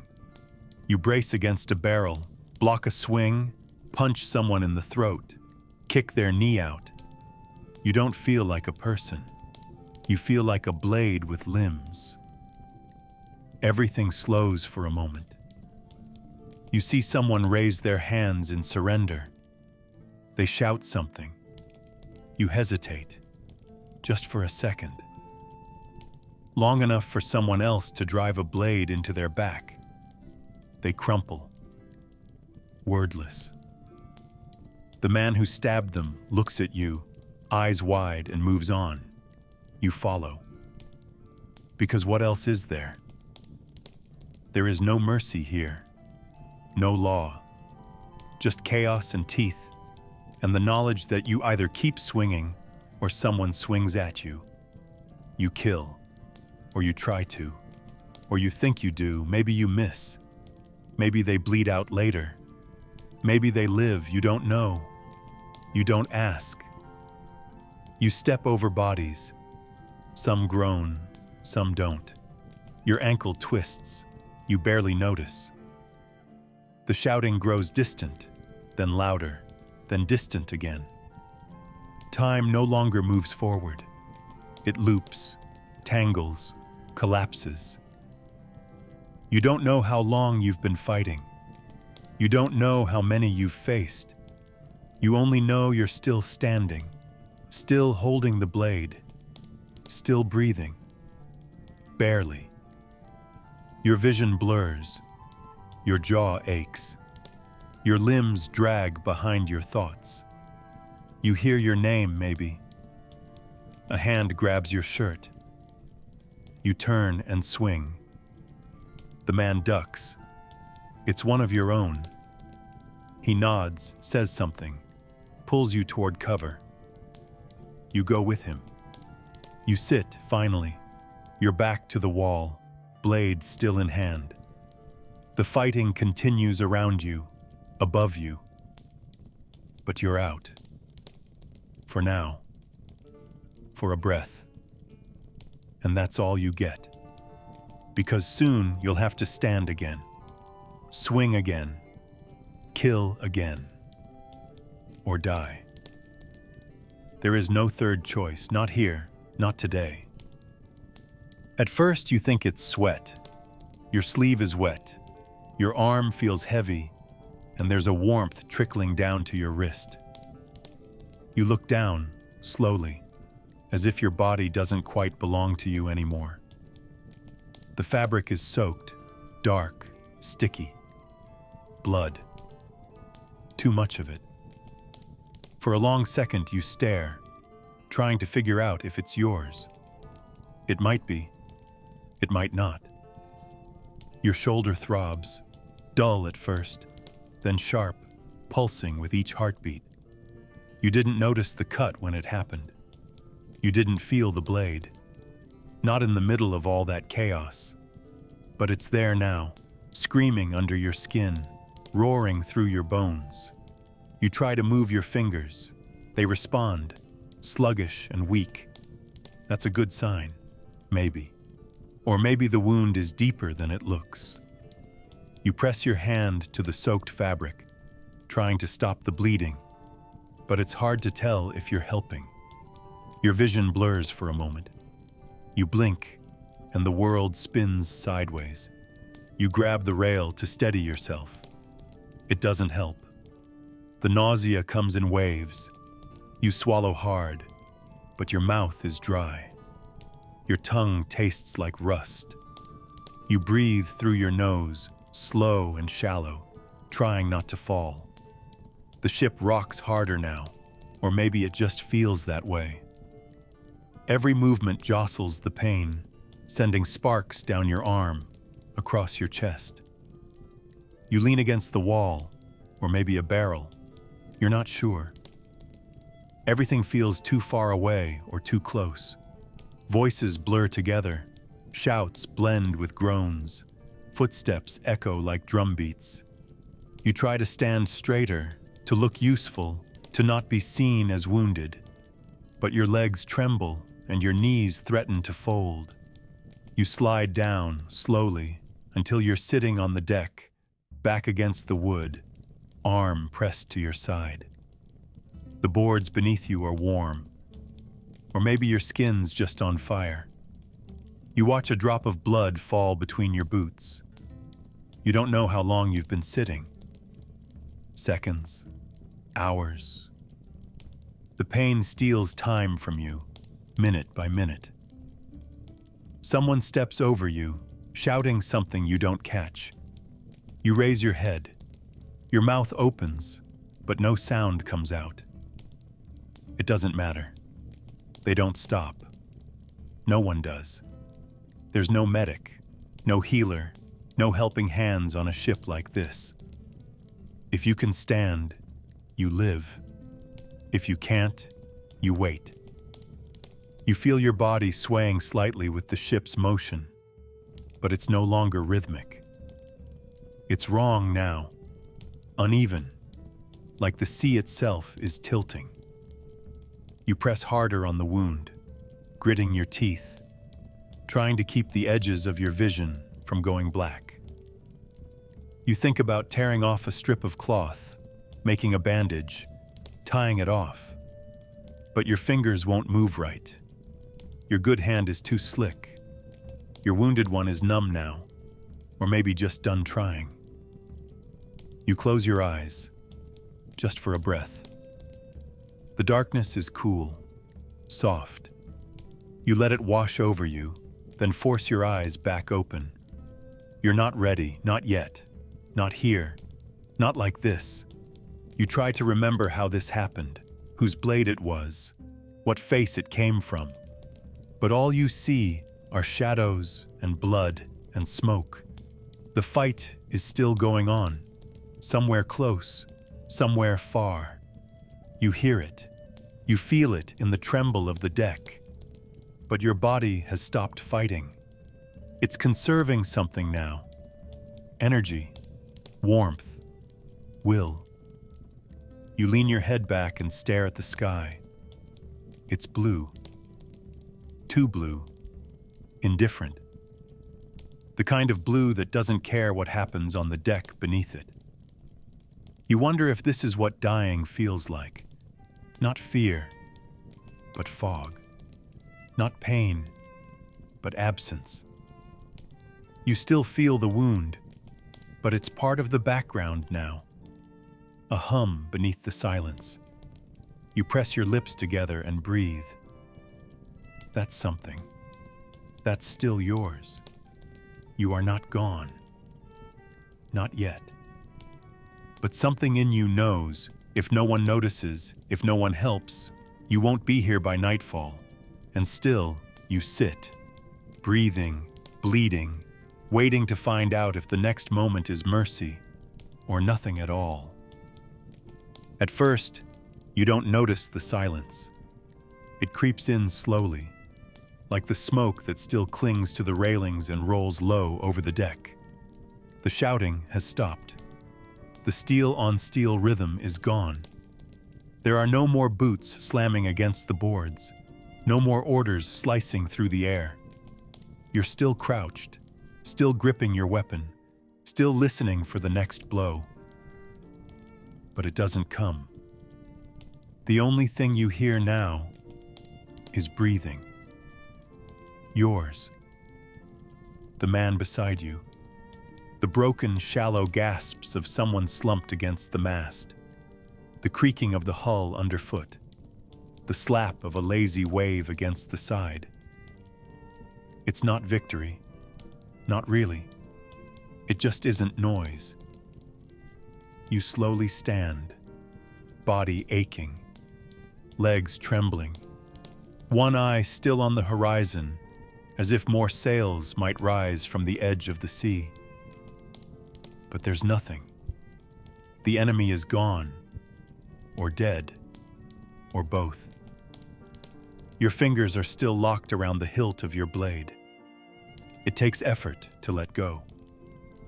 Around you, the ship is covered in motionless bodies. Not all of them are corpses. Some breathe. Some blink. Some stare upward. Not at the sky, but through it. Eyes open and wide like windows with no one home.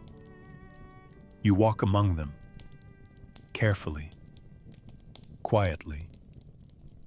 There's no point in speaking. No one would answer.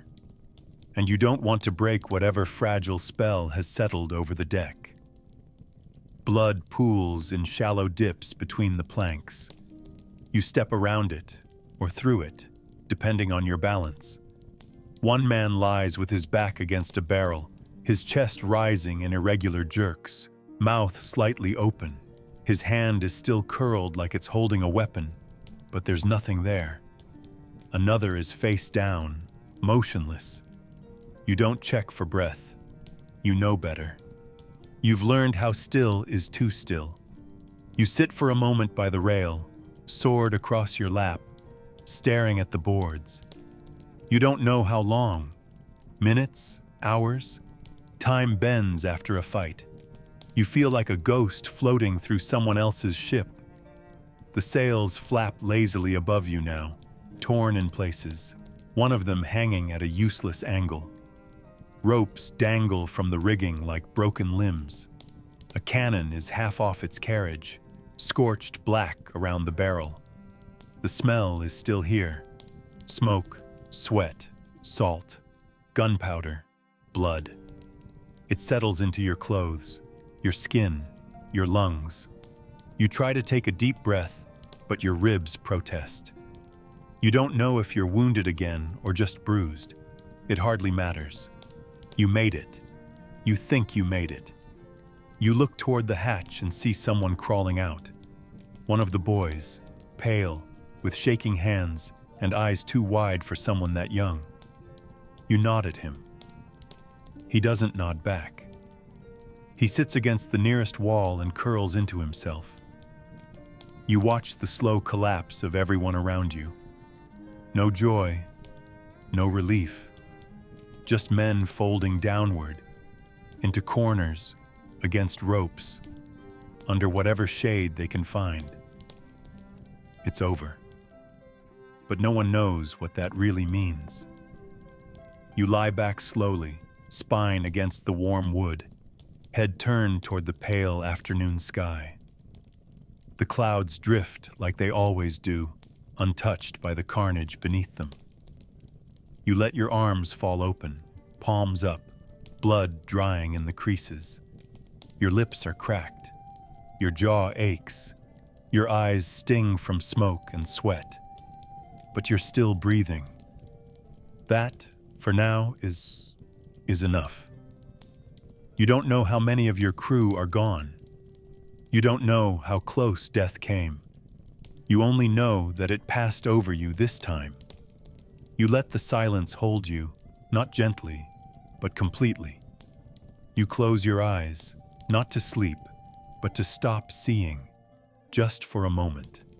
Just long enough to forget the weight in your hands and the sound your blade made the last time it found flesh. Around you, no one speaks. The storm is gone.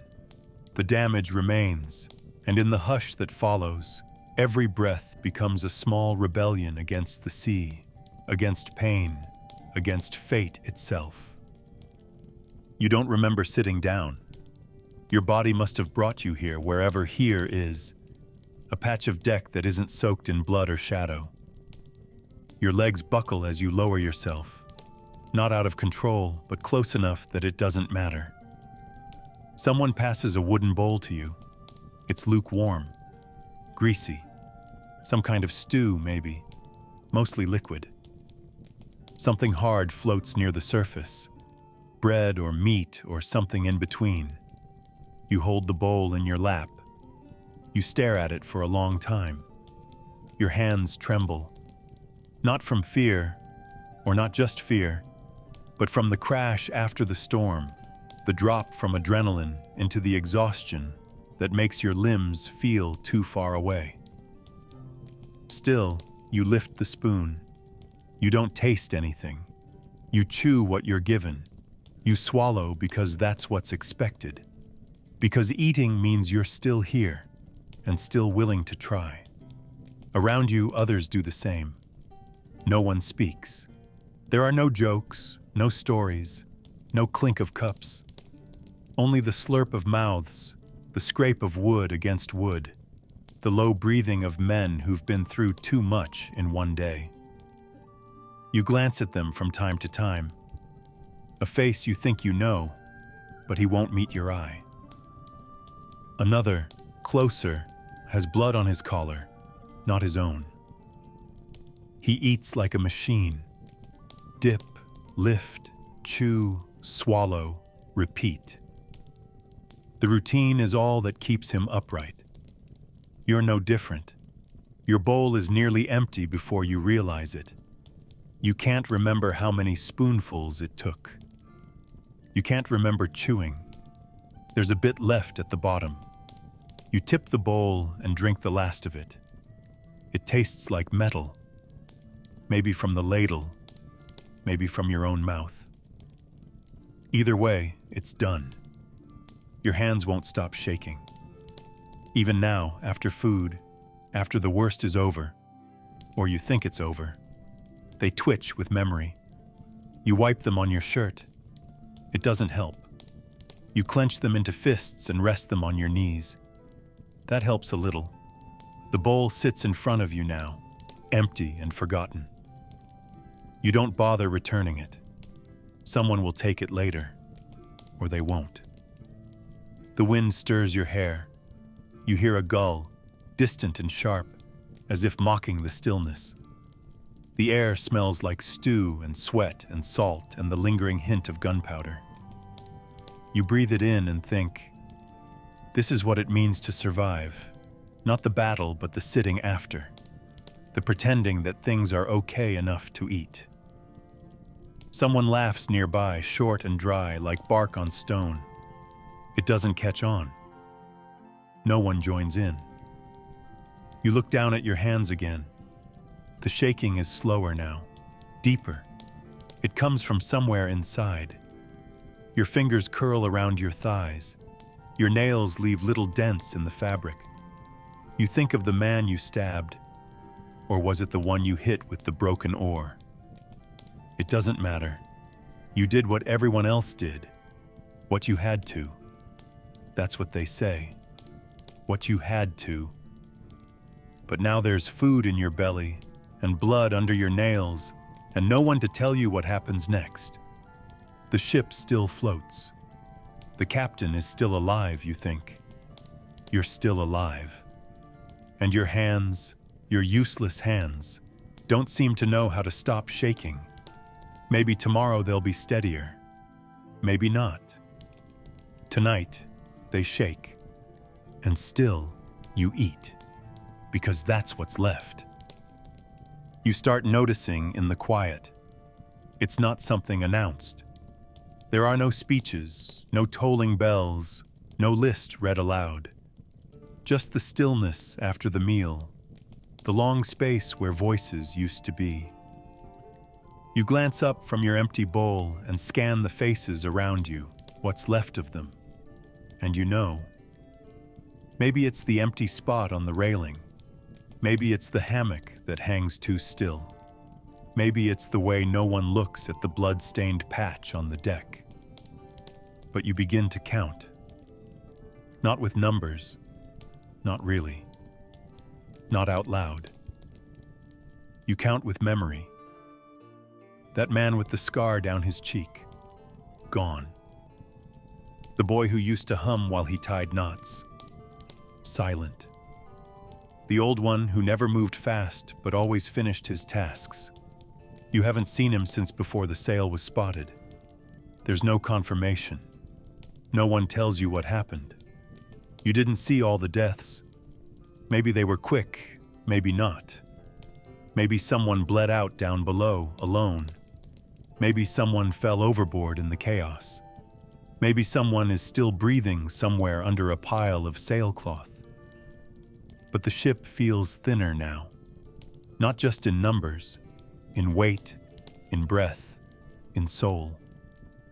You walk slowly along the deck, half hoping you've miscounted, half hoping someone will rise up and say, "I'm here, you idiot. I just fell asleep." But no one does. Every glance confirms it. Every face you don't find deepens the shape of the hole. You don't ask anyone else. That would make it real. That would turn your guesses into truths. So you just keep counting, silently, one presence at a time that no longer exists.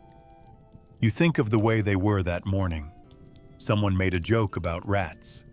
Someone else was grumbling about the soup. Small things, easy to forget. Except now they mean everything. You try to picture their faces.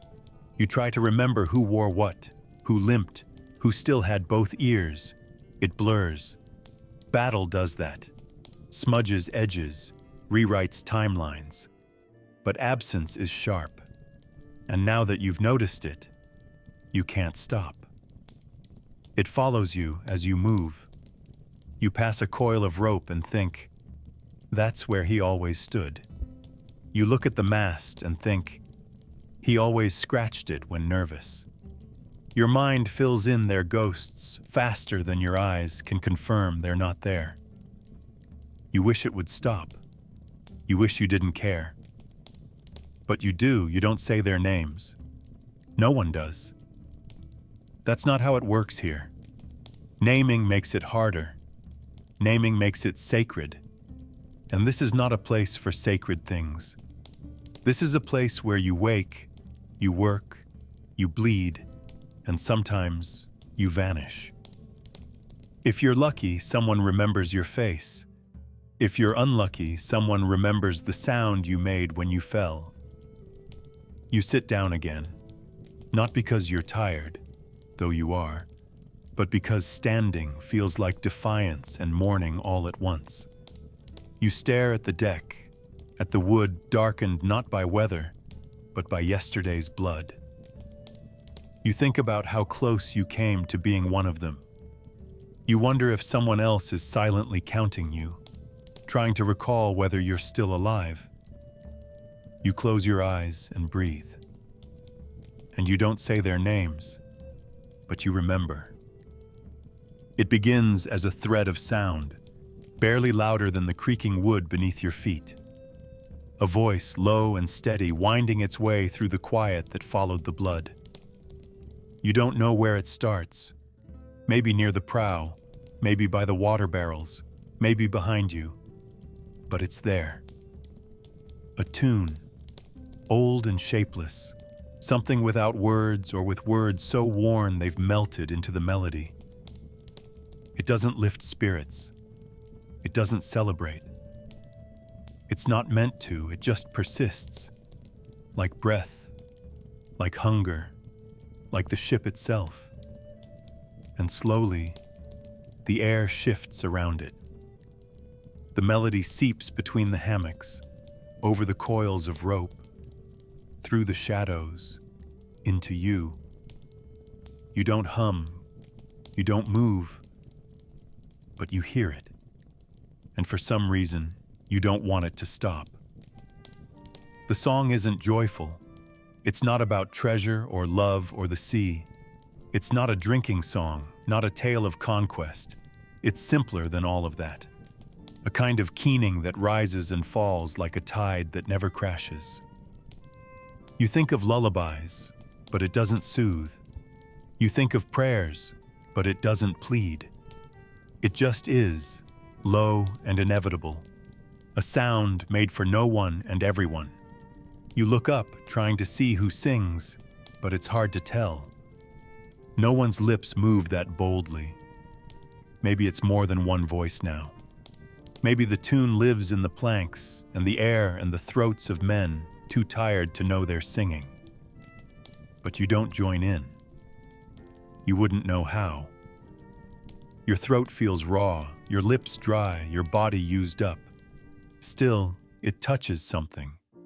Not a memory exactly. More like a hollow, somewhere deep where silence usually lives.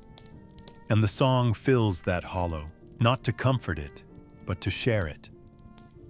You sit still, listening. Around you, no one speaks. No one needs to. The language of this ship, in this moment, is made of pain and endurance, and the tune speaks it fluently. You see someone wipe at his face, not crying, just sweat, maybe. Another shifts in his hammock, but doesn't speak. You all share the same air, the same exhaustion, the same barely healed wounds, and the voices hum around you, through you, like a slow tide under the floorboards. The song ends not with a final note, but with forgetting. It trails off unnoticed, swallowed back into the creaks of the hull and the breath of the night. No applause, no nods. It was never a performance, just a sound that needed to exist for a while, and now doesn't. You feel the silence heavier afterward, not empty, but dense, like the ship itself is holding its breath. You stay seated. The others move eventually, slowly, back to whatever task or rest awaits. You don't speak. No one mentions the song. Maybe no one wants to claim it. Maybe it was no one and everyone. Maybe it was just the sea, sighing through old wood. But you remember it, long after the last note is gone. You hold on to its shape inside you, not the melody, not even the feeling, but the fact that it happened. That for a moment, something human broke through the blood, the salt, the fear. You don't sing, you never will. But now you know the silence has layers, and somewhere beneath them, someone still remembers how to hum. It's not sharp, not sudden, just the endless, gnawing presence of irritation beneath your skin. It begins the moment the sweat dries. Or maybe it began days ago and never stopped. You reach for your shoulder, the same place as yesterday, and your nails dig lightly into skin already red and raised. Salt crusts have formed there, invisible but abrasive. You scratch, not for relief, but from habit, from some deep reflex that believes touch might help. But it never does. The more you scratch, the more it burns. And when you stop, the itch remains, like a whisper you can't quite silence. Around you, others do the same, silent, restless. Shoulders, ankles, backs, scalps. The ship itches. The men itch. The world is damp and itchy and alive with things you cannot see. It could be the lice. You've seen them scuttling across seams in fabric, across skin in the dim light. No one says the word, but everyone knows. The constant closeness, the shared hammocks, the damp clothes. It breeds things. Little things with legs and teeth, invisible at first, now impossible to ignore. You've felt them behind your ears, at your waistline, in the hair on your chest. Once you found one under your fingernail after a particularly desperate scratch. You didn't scream. There's no room for that kind of disgust here. You just flicked it away and kept moving. That's the rhythm on this ship. Endure, ignore, continue. There's no solution. Not when clean water is for drinking and space is measured in breaths. You scratch. You keep scratching. And still, it itches. The salt makes it worse. It soaks into the raw places you've torn open, turning them red and swollen. You think of your skin not as a barrier anymore, but as a sponge, soaking in sea, sweat, oil, grime. You dream of rinsing it all away, of standing in fresh water that doesn't smell like iron and mold. But there is no fresh water, not for this. You drink barely enough to keep your lips from cracking. Washing is a luxury no one mentions, let alone receives. Once, during a rain, you stood shirtless and open-mouthed on the deck, hoping the sky might clean you. It didn't. The rain was short, warm, and carried its own grit. You itched before it. You itched after. You itch now. It's part of you, like your shadow, like your breath. You know you'll wake up scratching. You know you'll do it again tomorrow, and the day after, and the day after that. It's not pain, not quite. But it grates on you, wears down whatever small piece of yourself still remembers comfort. It keeps you awake when you need sleep. It distracts you when you need focus. You've stopped wondering what it would feel like not to itch. That thought belongs to another life, a clean one, with sheets and warm water and separation. This life is touch and friction, skin on skin, fabric on wound. You scratch without thinking now, sometimes until you bleed. No one stops you. No one warns you, because they're doing the same. You see it in the dark, the quick hand to the neck, the shoulder, the thigh. You hear it in the silence, the small rustle of fingers on skin. You are not alone, and you are not clean. You itch. Still. It's not home you long for, not the smell of bread, not the sound of voices you miss. What you crave is stillness. Just stillness. The sensation of ground beneath your feet that doesn't sway, that doesn't rise and fall like a drunken breath. You dream about standing on a patch of dry earth, any earth, and feeling nothing. No creaking wood, no lurching motion, no subtle tilt beneath your toes. Just silence, just gravity, just the kind of peace your body no longer remembers. And in your dream, you don't move. You simply stand, knees soft, arms at your sides, and the world stays where it is. Not a single shift, not a single crack of rope or slap of sail. A moment of perfect, maddening stillness.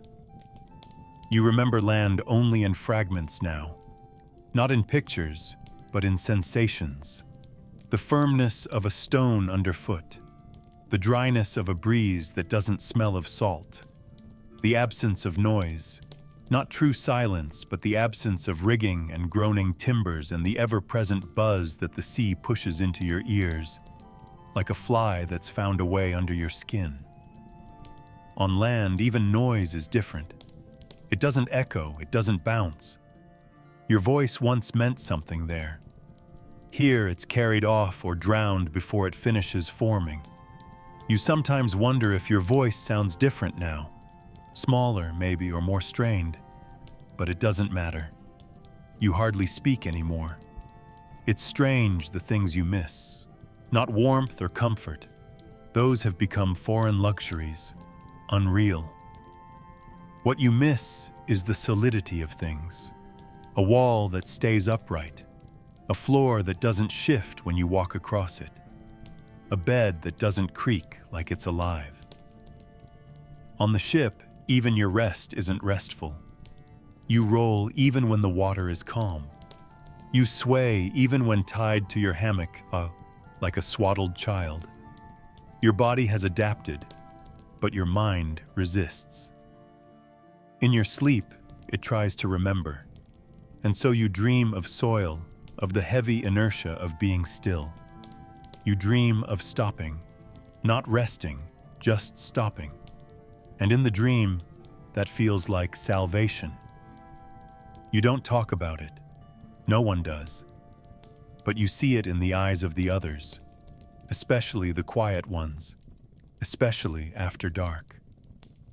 They stare out past the rail, past the moonlit water, past everything. Not because they expect to see land, but because they're trying to remember what it felt like. A life where your feet didn't brace with every step. where the air didn't press against your lungs like damp cotton, where the sky wasn't the same each day, flat and endless and indifferent. Maybe one day you'll return. Maybe you'll stand again. But tonight, you dream, not of riches, not of glory, but of stillness, unmoving, uneventful, undeniable. A world where the only motion is the rising of your own breath. You lie down because your body has reached its edge. Muscles no longer pull, they surrender. Bones feel soaked, like driftwood left too long in water. Every motion is a negotiation. Every joint stings like a wound. And so you give in to the only comfort the day allows: horizontal stillness. You stretch yourself along the rough planks, pressing shoulder to wood, hip to splinter, heel to damp. There's no mattress, no blanket, no illusion of softness. The heat of other bodies is your only insulation, but tonight they feel like ghosts, distant and flickering. Your breath slows, but not because sleep comes. Your eyes stay open, because closing them no longer offers escape. Around you, the darkness is thick, not the comforting dark of home, not the peace of shutters pulled and candles blown. This dark breathes, it pulses, it hides movement in its folds. You hear whispering, not in your mind, real whispers, soft and broken. A voice nearby says something you can't understand. Another answers, closer than expected. It might be prayer, or plotting, or the nothing talk of tired men. You turn your head slightly, but see only shadow on shadow. Then a soft shuffle. Someone crawling. A brief gasp, and silence again. On land, nighttime means rest. Here, it's just the next stage of endurance. You hear someone crying, not loud, just steady. A sound like dripping water, light, rhythmic, but persistent. It could be the same man as last week, or someone new. Maybe it's you and you don't even know it. Emotions blur out here. Anger, fear, grief. They exist only when you have the energy for them. Mostly, you're just awake, watching, listening. You hear the subtle rustle of cloth as someone shifts, and then a sharper sound, wood creaking, something metal dragged softly along the floor. A theft? A weapon being readied? You don't move. Whatever it isn't about you, not yet. And if it is, your stillness might make you invisible. That's how you survive now. Stillness, silence, unseen. And still, you think. Even when you beg your mind to stop, it continues. It replays the day, the blood, the screams, the blinding sun, the reeking food, the man who didn't come back. You think about your hands, how they trembled while lifting that spoon. You think about your feet, how they stung on the burning deck. You think about home, though you try not to. You think about tomorrow. And that is the cruelest part of all, knowing there will be a tomorrow. Another day to repeat this cycle. Another round of shouting, lifting, cutting, sweating, waiting. You lie down, but your eyes remain open, and your breath remains shallow. In this darkness, sleep is not a comfort. It's just something that sometimes happens when your body forgets to keep suffering. You don't pray, not anymore. But you do something like it. There in the dark, when no one sees, you lie still, eyes wide open, And you think over and over, with no words, not me, not me, not me. It's not that there's anything special waiting, no grand mission or noble task. It's the randomness of it that terrifies you. Maybe tomorrow the boatswain points and says your name. Maybe the captain needs a body lashed to the mast for some forgotten slight. Maybe it's you who draws the short lot to dive under the hull with a knife in your teeth and barnacles in your lungs. Maybe it's you who cleans the blood from the cannons. Or maybe it's nothing at all. Just another day of hauling, of sunburn, of silence. And that too scares you.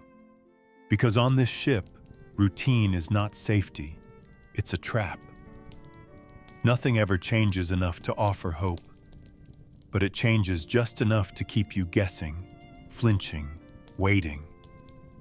The lash isn't daily, which makes it worse. If it were predictable, you might prepare. But here, pain is an ambush. Orders are barked without warning, and punishment lands without reason. You've seen men punished for looking wrong, for speaking too soon, for not knowing something they were never told. You've seen one man punished for nothing, because someone else needed an example made. So you hope. You hope that when the sun rises and the boots thud across the deck, they step over you and not toward you. You hope your name isn't remembered, your face isn't seen, your silence isn't mistaken for defiance. And what if there's another ship, another flag on the horizon? You tell yourself it won't happen again, not like today. But deep down you know it might. You know the sea doesn't care how recently you bled. The wind could change. The lookout could shout. And then you're back there, blade in hand, blood in your throat, stomach roiling not from fear, but from knowing how close it came. You're not a warrior. You're barely a sailor. You're a body caught in a current that never stops pulling. You don't want to fight again. You don't want to hold that weight in your hand. But you know, if it happens, you will. Because wanting has nothing to do with it. Because wanting never mattered here. You hear a cough nearby. A groan. Someone shifts, their shoulder brushing yours in the crowded dark. The ship sways, gently now, almost soothing. The sounds of night reclaim the space, the water slapping the hull, the creak of rope, the distant breath of wind. You lie still, pretending to sleep, pretending not to be afraid. But inside you are counting possibilities, counting risks, counting the number of ways tomorrow can hurt you. You hope you're passed over. You hope you're forgotten. You hope you survive. And most of all, you hope you can keep hoping just one more day. You wake up, not because you've rested, not because your body is ready, but because the ship demands it. Your eyes open in the dark, before the sun, before the noise, before the others stir. There's no alarm, no order, just the rhythm of the sea, the shift of wood, and a knot in your gut that never leaves. You lie there for a moment, half wrapped in sweat and dread, and you know, again, that you're still here. You don't feel lucky. You don't feel proud. You feel tired. The kind of tired that sleep doesn't fix. The kind that seeps into your bones and makes even breathing feel like a decision. But still, you breathe. And still, you move. The man next to you groans. Another coughs. Someone farts. Someone else mutters a name. Maybe in a dream, maybe in guilt. It's a chorus you've come to expect. The soundtrack of 100 broken men packed into a wooden coffin that floats. You don't say anything. You never do. Words are extra weight, and you can't afford that. You shift your legs, careful not to kick anyone. Your shirt sticks to your back. The damp is everywhere, in the boards, in the fabric, in your lungs. You push yourself up slowly, your muscles complaining, your skin itching, your belly unsure if it's hungry or just afraid. And then you're upright, hunched, blinking in the dark. Another day. You don't ask what day, you stopped counting. Time doesn't pass the same way here.